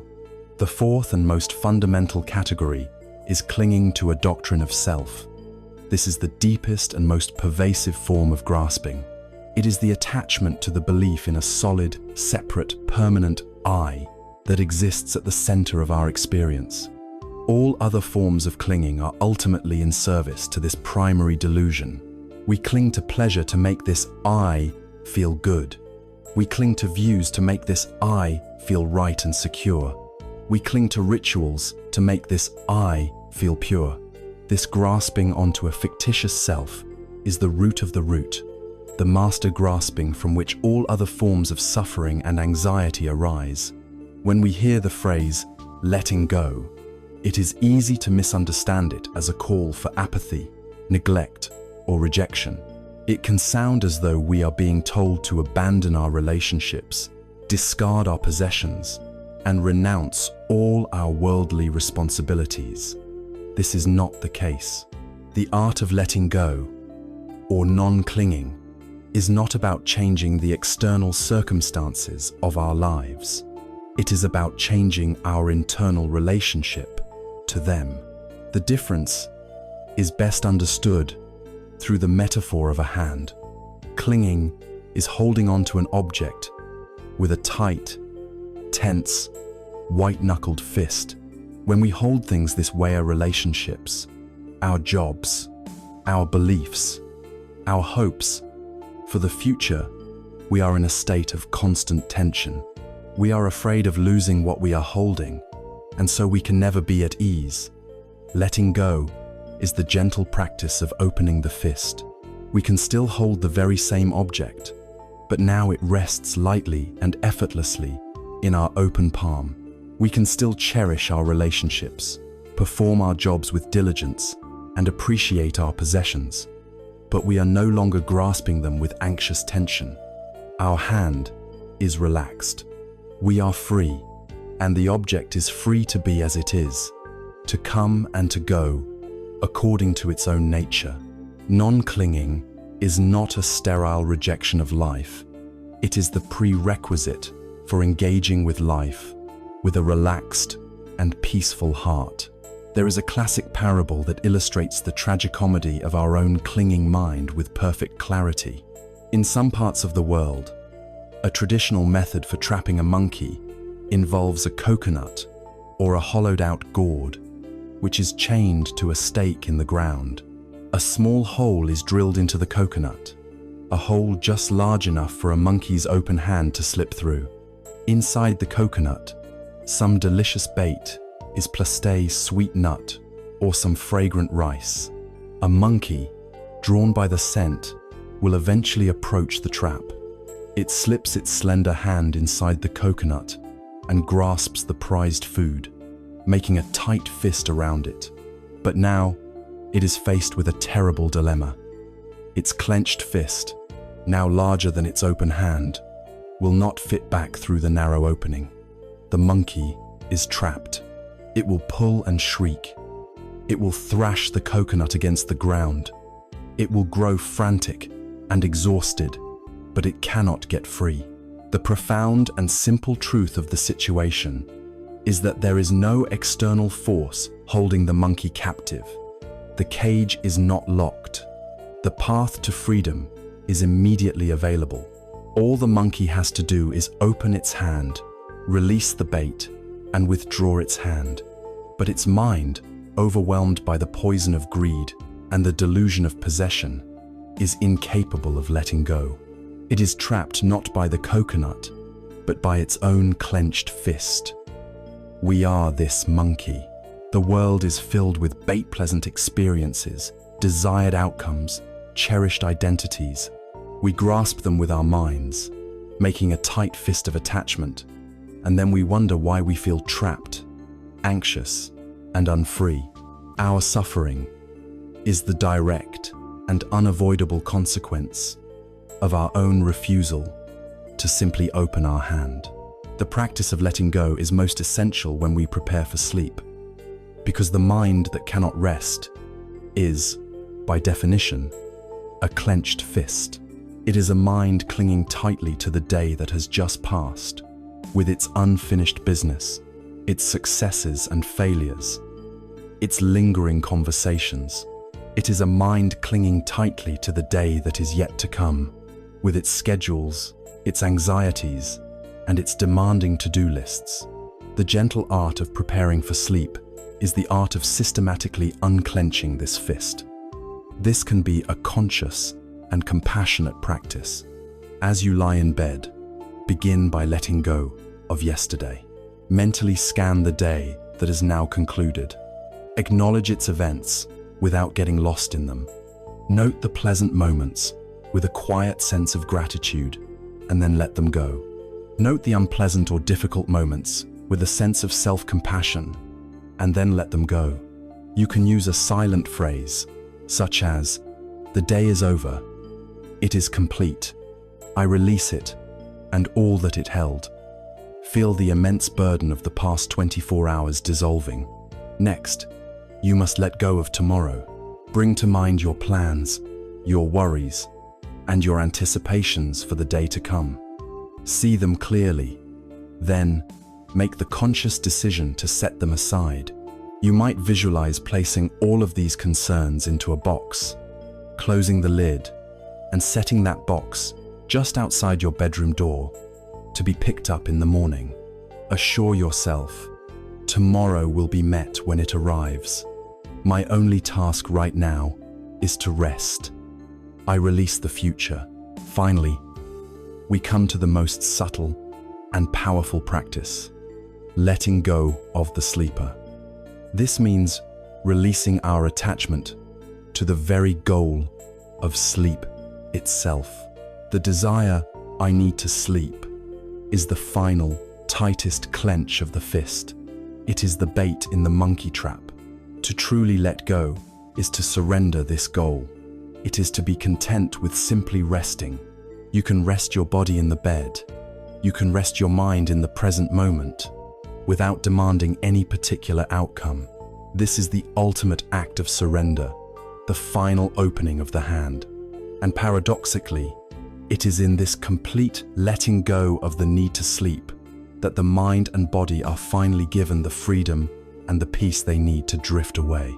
Letting go, this gentle art of non-clinging, is the quiet heart of the path to peace.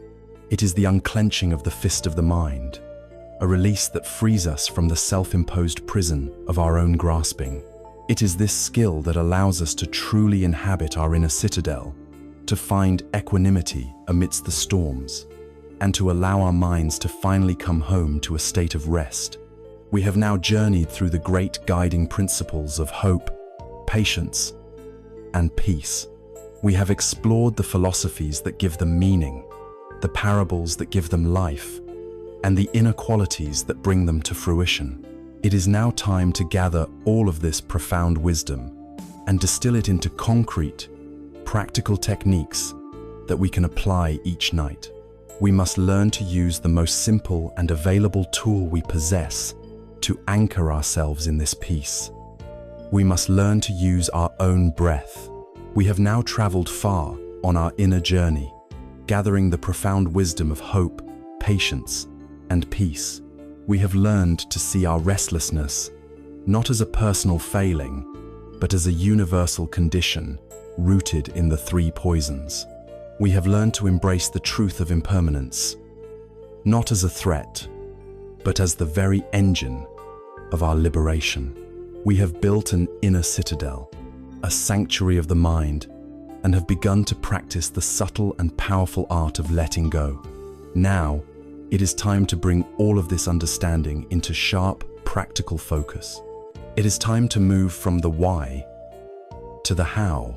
We need a tool, a technique that is simple, direct, and available to us in any moment of distress, especially in the vulnerable quiet of a sleepless night. That tool, the greatest and most humble of all spiritual implements, is our own breath.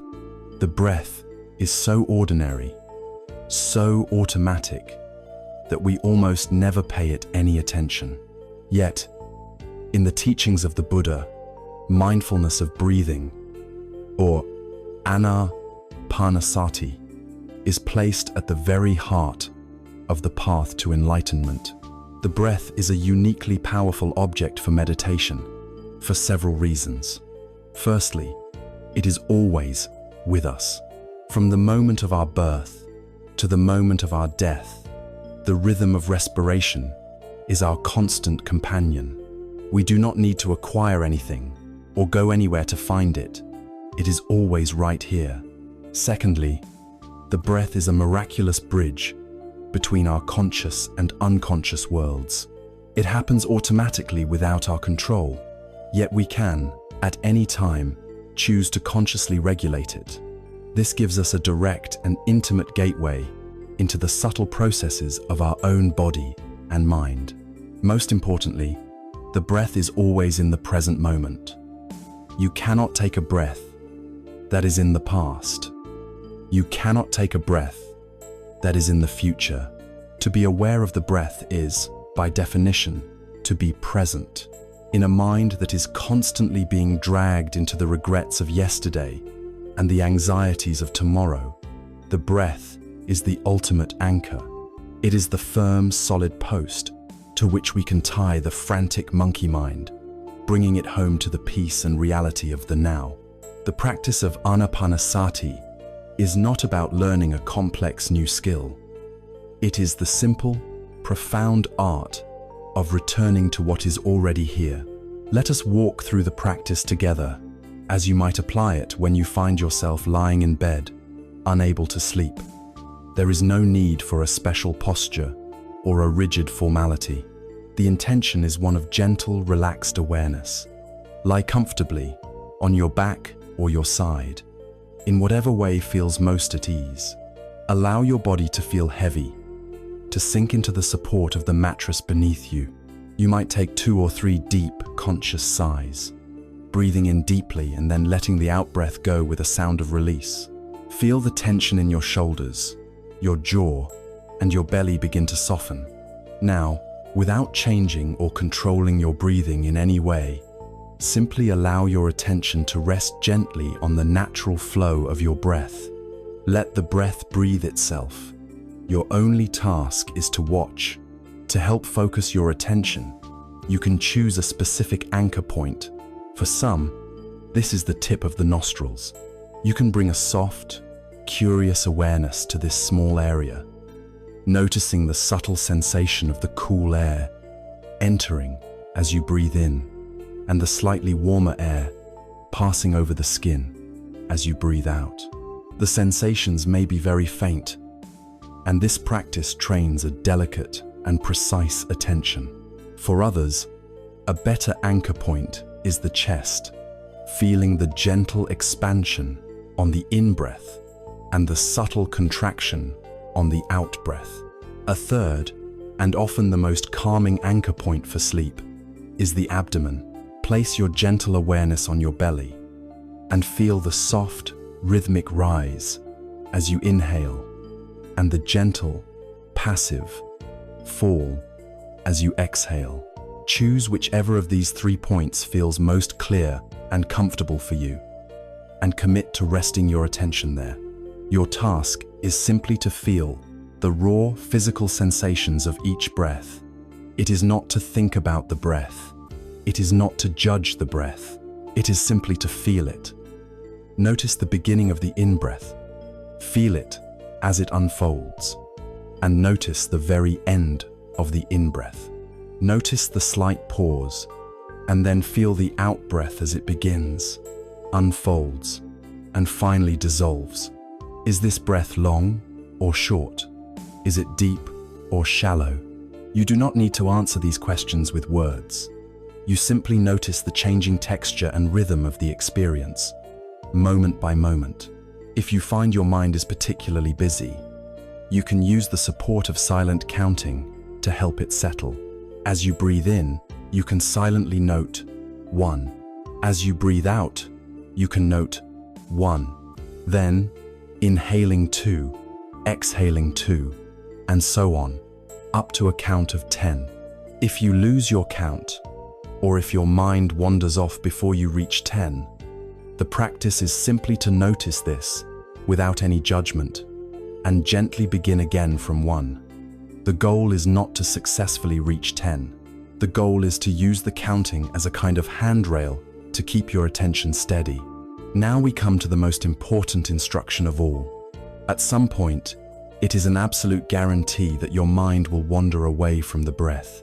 A thought will arise, a sound will distract you, a memory will surface. This is not a mistake. This is not a sign that you are failing at meditation. This is the moment your practice truly begins. The moment you notice that you are no longer aware of the breath, but are instead lost in a train of thought, you have already woken up. In this moment of waking up, you can practice a 3-step process of immense kindness. First, you gently and non-judgmentally acknowledge that the mind has wandered. You can even label it softly in your mind. Thinking or worrying. Second, you gently release the storyline. You do not need to push the thought away or suppress it. You simply let it go, like releasing a bird from your hand. Third, and most importantly, you gently and lovingly guide your full attention back to the physical sensations of your anchor point, the breath. You do this again and again and again, 1,000 times if necessary. This 3-step process is the heart and soul of the practice.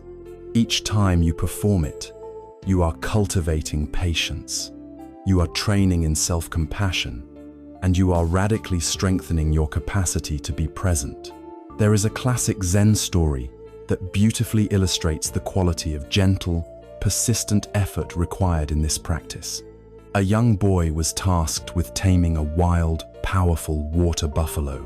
The buffalo represents our untrained mind, strong, unruly, and constantly wandering off to graze on tempting patches of grass, which represent our distracting thoughts and emotions. The boy was given a sturdy post and a long rope. The post, driven deep into the earth, is our anchor breath. The rope is mindfulness, the faculty of attention that connects us to our anchor. At first, the buffalo was completely wild. It pulled and strained against the rope, desperate to run off in every direction.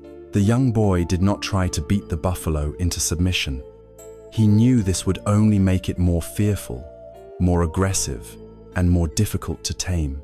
He also did not let the rope go completely slack, for he knew the buffalo would simply wander off and be lost. His practice was one of unwavering, gentle persistence. He held the rope with a steady, consistent presence. Every time the buffalo would wander to the end of the rope, the boy would give a firm but gentle tug, guiding it back toward the post. Over and over again, with boundless patience, he simply guided it back. He did not get angry. He did not get discouraged. He just kept gently guiding it back. Slowly, over many weeks and months, the buffalo began to learn. It struggled less. It began to trust the boy. It found that resting peacefully by the post was actually a pleasant and safe place to be. Eventually, the boy could sit near the post with the rope lying slack on the ground, and the buffalo would remain there, calm and serene, its great power now harnessed and peaceful. We are this boy. Our mind is this buffalo. Our practice is to hold the rope of mindfulness with this same steady, gentle, patient persistence, guiding our mind back to the breath again and again, not with violence, but with unwavering kindness. This ancient practice is not based on wishful thinking or superstition. Its effectiveness is now being validated by modern neuroscience. Our bodies are governed by an autonomic nervous system, which has 2 main branches. The sympathetic nervous system is our fight, flight, or freeze response.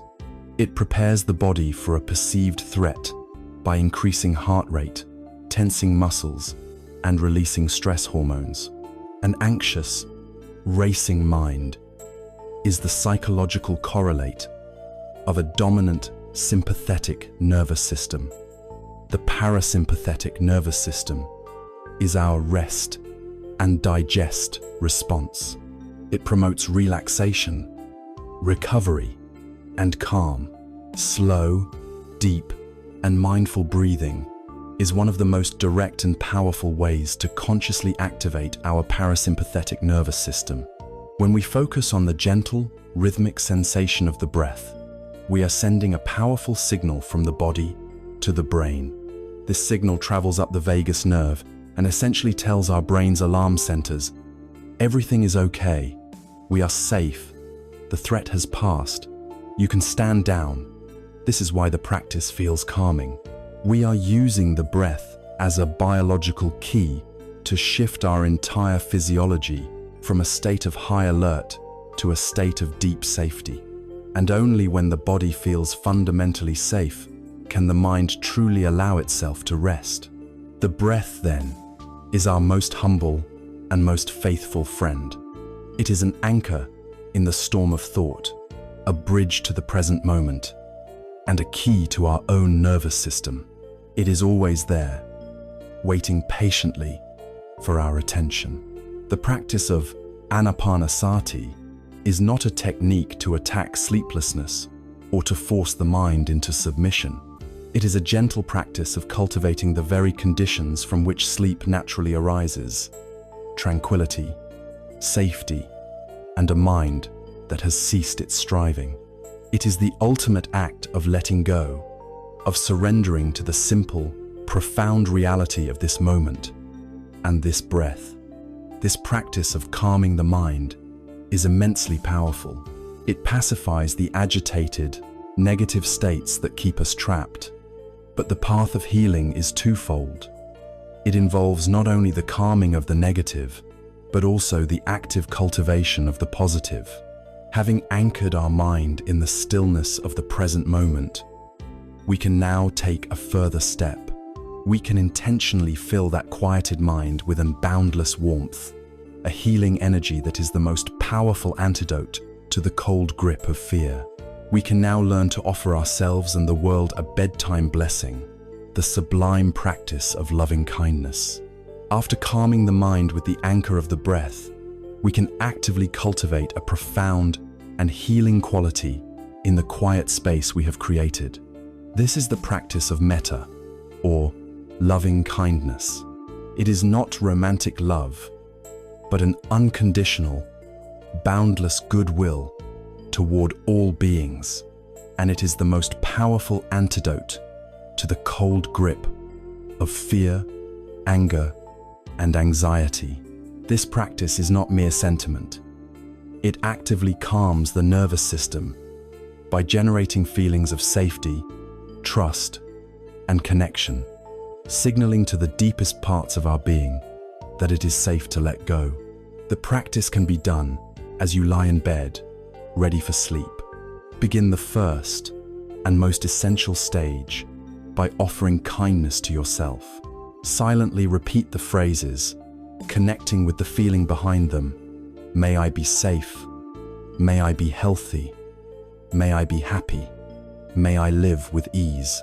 Be patient with any resistance that arises and gently return to the phrases. Next, bring to mind a beloved friend or benefactor, someone for whom you feel natural gratitude. Picture them happy and well and extend the same phrases to them. May you be safe. May you be healthy. May you be happy. May you live with ease. Feel the warmth flow from your heart. Then, extend this goodwill to a neutral person, someone you see often but have no strong feelings for. Recognize their basic humanity, their own wish to be happy, and offer them the same blessing. This begins to dissolve the walls of indifference that separate us from the world. If you feel able, you can then extend this wish to a difficult person, not to condone their actions, but to free your own heart from the poison of resentment. Finally, let the feeling of metta become boundless. Radiate it outward in all directions, like a golden light, to all people, all animals, all beings everywhere, without exception. Rest in this feeling of universal, friendly connection, repeating, may all beings be safe, may all beings be healthy, may all beings be happy, may all beings live with ease. The power of this practice is illustrated in the story of the Buddha taming the enraged elephant Nalagiri. He did not use force or fear. He simply stood calmly and radiated a powerful field of pure, loving kindness, which instantly subdued the furious beast. So too, can we learn to tame the enraged elephants of our own fear and anxiety, not with struggle, but with the fearless and boundless power of friendship toward our own experience. This practice is the ultimate bedtime blessing, wrapping ourselves in a blanket of goodwill and creating the perfect conditions for a deep and peaceful rest. Even with a calm mind and a warm heart, there will be nights when a specific, sharp-edged worry pierces through our peace. Our instinct is to either fight the worry or be swept away by it, both of which give it more power. The path of wisdom offers a third option: to meet the worry with compassionate curiosity, transforming it from a poison into a medicine. A simple way to practice this is with the technique known as RAIN. First, recognize the worry as it arises. Instead of getting lost in its story, gently label it in your mind. This is fear, or this is the worry about work. This simple act of naming creates a space between you and the worry. Second, allow it to be there. This is the most counterintuitive step. You must drop the inner struggle and give the feeling permission to exist, just for this moment. This doesn't mean you like it. It means you are no longer firing the second arrow of resistance at yourself. You can feel the tension in your body and consciously soften around it. Third, investigate with compassion. With a gentle curiosity, turn toward the feeling. Ask it, what does this feel like in my body? What vulnerable part of me is feeling threatened right now? You are not analyzing the story, but listening for the deeper, softer emotion beneath it, often a simple fear or a need for safety. Fourth, nurture that vulnerable part of you. Once you have identified the underlying fear, offer it what it needs. If it is fear, you can place a hand on your heart and offer yourself the phrases of loving kindness. May I be safe. You can also nurture it with the wisdom of non-identification, recognizing that this worry is just an impersonal, impermanent cloud passing through the vast sky of your awareness. You are the sky, not the cloud.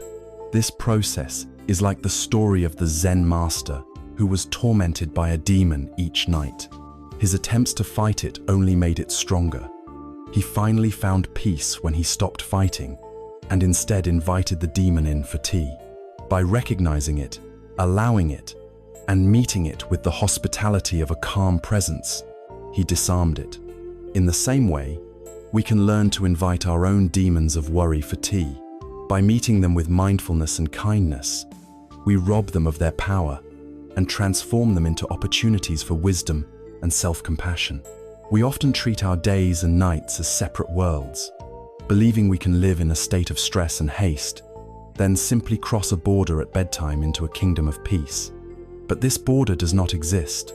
Life is a single, seamless fabric, and the night is merely the continuation of the pattern we have woven throughout our waking hours. The quality of our sleep is a direct and honest reflection of the quality of our daily consciousness. A turbulent day will inevitably lead to a turbulent night. This connection is both mental and physical. Every strong emotion, every moment of conflict leaves a residue in the mind. At night, when external distractions fade, these echoes of the day's agitations rise to the surface as restless thoughts. At the same time, a day spent in a state of fight or flight floods the body with stress hormones like cortisol, keeping the nervous system on high alert long after our head has hit the pillow.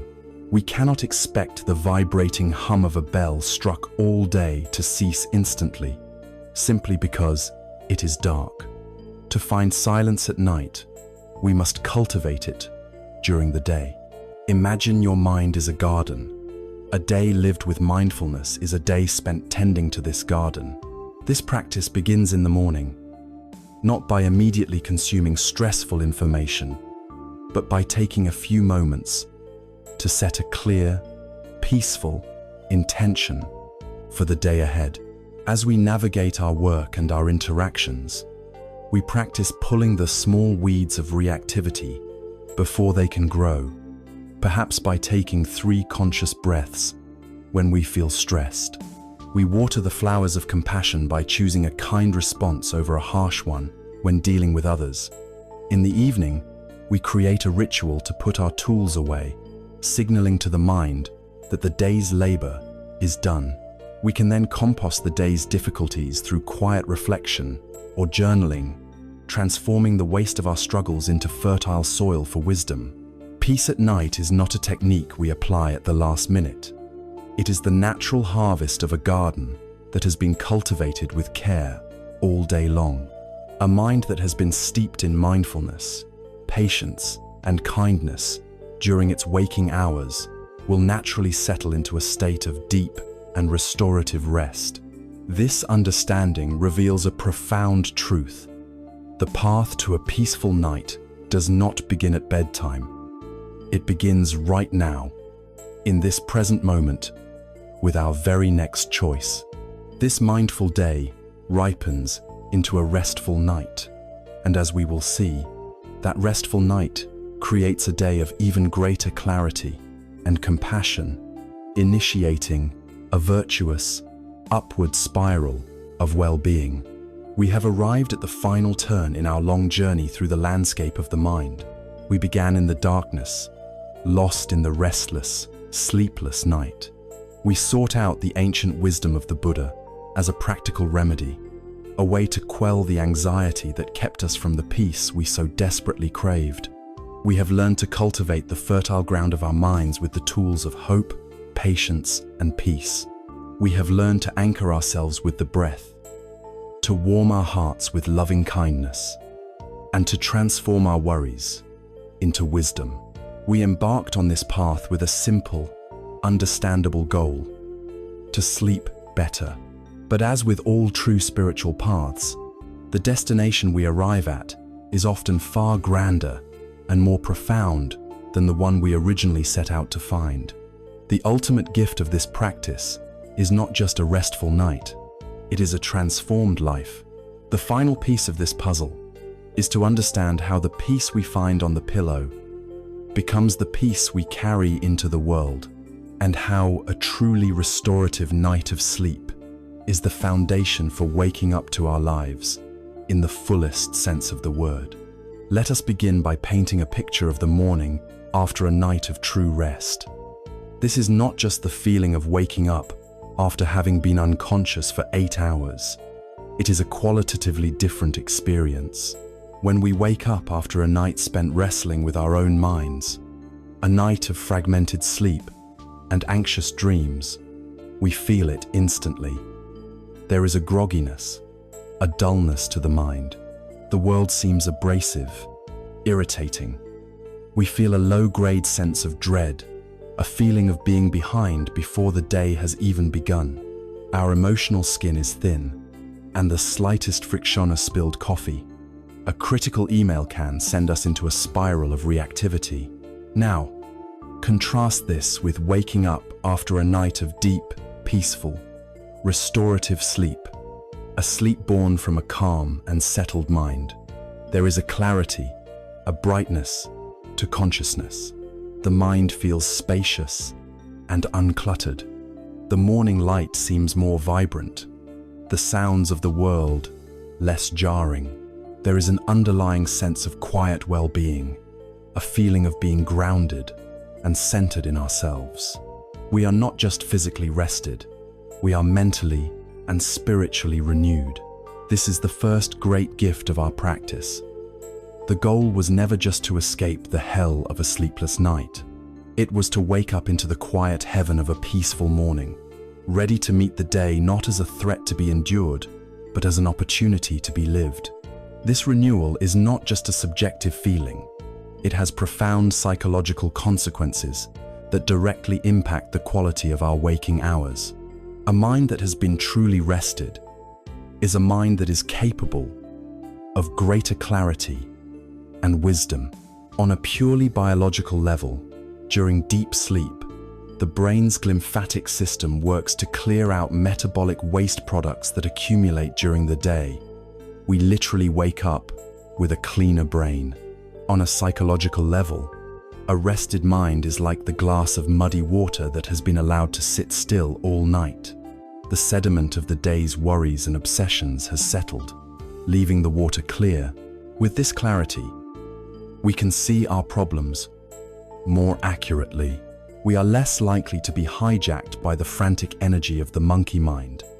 We can make decisions from a place of wisdom and perspective, rather than from a place of fear and confusion.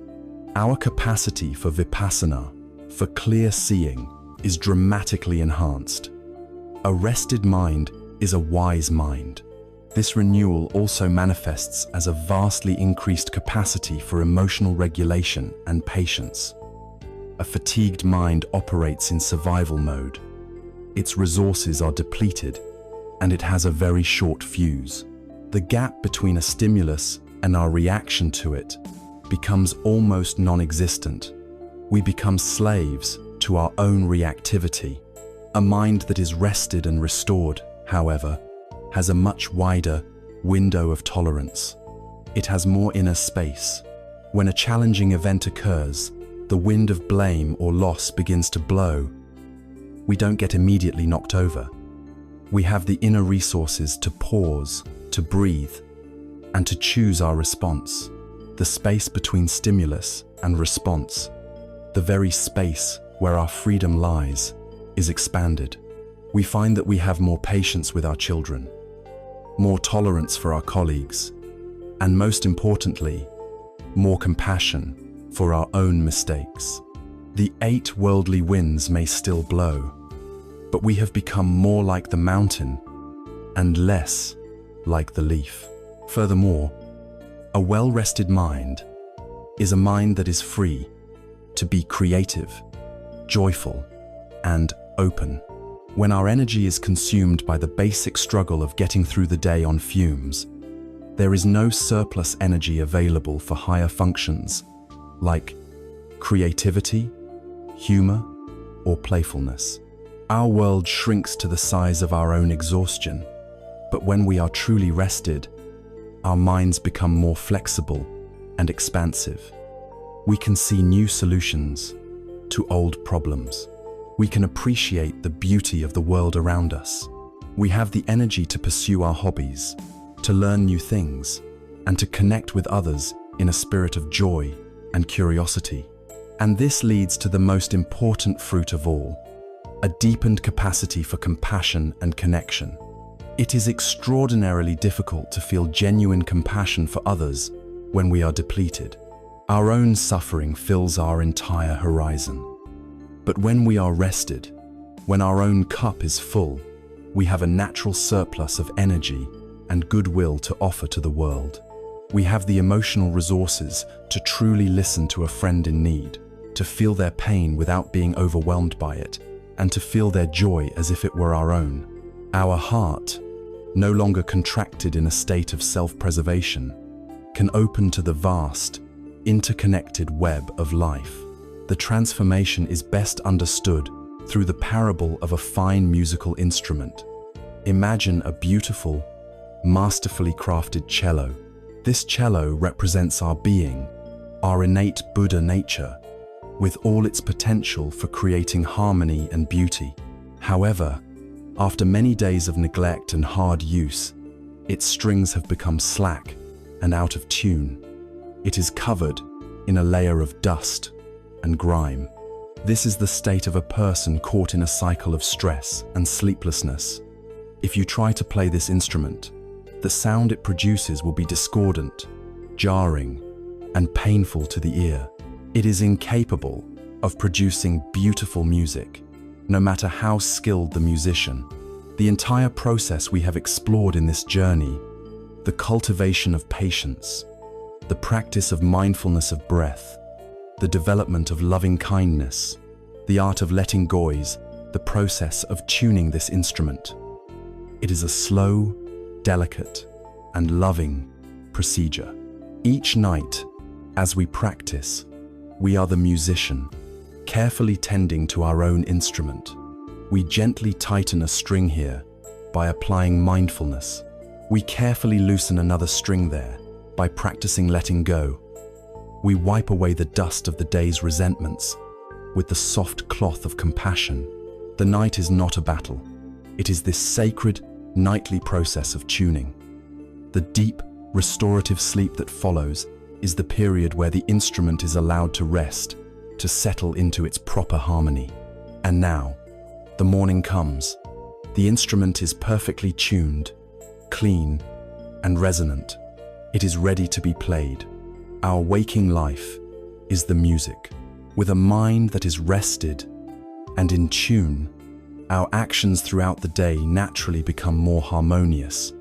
Our words become kinder, our thoughts become clearer, our relationships become more compassionate.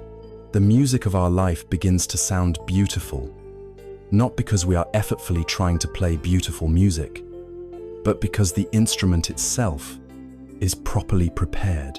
A well-tuned instrument cannot help but produce harmony when it is played with care. A well-rested mind cannot help but produce a more peaceful and compassionate life. This reveals the most profound truth of our journey. The path we took to learn how to sleep was, all along, the very same path as learning how to live. The skills are identical. Learning to let go of the day's worries is the practice of non-clinging, the key to freedom from all suffering. Learning to patiently stay with the breath, returning again and again, is the practice of concentration and right effort. Learning to meet the discomfort of restlessness with acceptance is the practice of equanimity. Learning to offer ourselves kindness when we are struggling is the practice of compassion. Our bedroom at night became our meditation hall. Our struggle with sleep was not an obstacle on our spiritual path. It was our spiritual path. It was the fierce and demanding teacher that forced us to learn these essential lessons.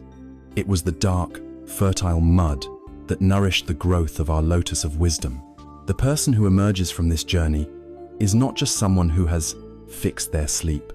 They are a practitioner who has used their own suffering as a catalyst for profound self-transformation. And so, the virtuous cycle is complete. We have seen how a day lived with mindful intention leads to a night of deep and restorative rest. And now we see how that restful night, in turn, creates a day of greater clarity, patience, and compassion. This is the upward spiral of well-being, the path that leads away from the cycle of stress and suffering and toward a life of ever-deepening peace and freedom. Each morning is no longer just a return to consciousness. It is a small rebirth. We wake up from the darkness of the night into the light of a new day.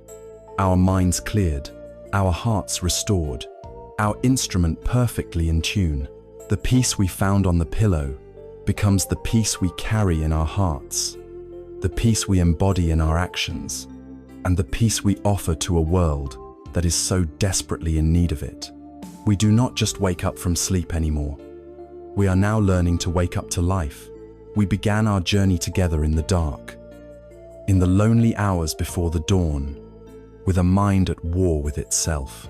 We started with the familiar pain of a sleepless night, a state of restless agitation that felt like a prison. From that difficult starting point, we have walked a long and winding path, not of struggle, but of understanding. We first learned to diagnose our condition, to see the frantic antics of the monkey mind, and to recognize its addiction to the ghosts of yesterday and the phantoms of tomorrow. We found the courage to look deeper, to identify the three poisons of greed, aversion, and delusion as the true fuel for our inner fire. Then, with our diagnosis in hand, we began to apply the great medicine of the Dharma. We cultivated a resilient hope, not as a flimsy wish, but as a deep confidence in our own capacity to heal. We trained in the great perfection of patience, learning to befriend ourselves, to accept the world, and to endure discomfort with a steady and compassionate heart. And finally, we learned to touch the stillness of peace, using our breath as an anchor, our kindness as a balm, and the wisdom of letting go as our ultimate release. This has been a journey from being the helpless victim of our own mind to becoming its wise and gentle caretaker. The ultimate truth we have discovered on this path is both simple and profound. peace, and the deep, restorative sleep that is its natural expression, is not something that can be found in the external world. It is not a destination we can travel to, a product we can buy, or a result we can achieve through aggressive effort. It has been here all along. Our true nature, the fundamental consciousness that is our birthright, is already, and always has been, inherently peaceful, spacious, and clear, like a vast, limitless blue sky. Our anxieties, our worries, our fears, and our obsessive thoughts are nothing more than clouds that drift across this sky. Our mistake has been to believe that we are the clouds, to identify with their darkness and turbulence. The entire practice we have explored is simply the art of shifting our identification from the fleeting clouds to the boundless, unchanging sky of awareness that holds them. The goal is not to live a life without clouds. That is impossible. The goal is to realize that the clouds cannot harm the sky. Peace, then, is not the absence of the storm, but the discovery of the calm, silent, and spacious center within the storm. And so, you now have everything you need. The tools for this transformative work are not exotic or distant.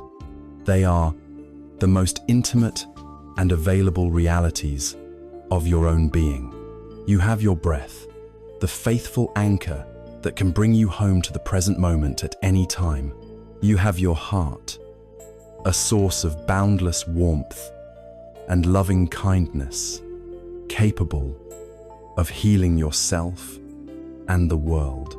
And you have your awareness, this vast open sky of consciousness that can hold any experience with grace and wisdom.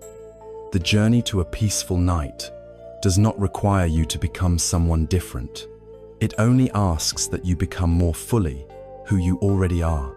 The path can begin anew tonight, not as another anxious struggle to achieve a goal, but as a simple, gentle, and loving act of returning. It is the act of putting down the heavy bags of the past and the future, of releasing the clenched fist of the mind, and of allowing yourself to simply rest at home in the quiet sanctuary of your own being.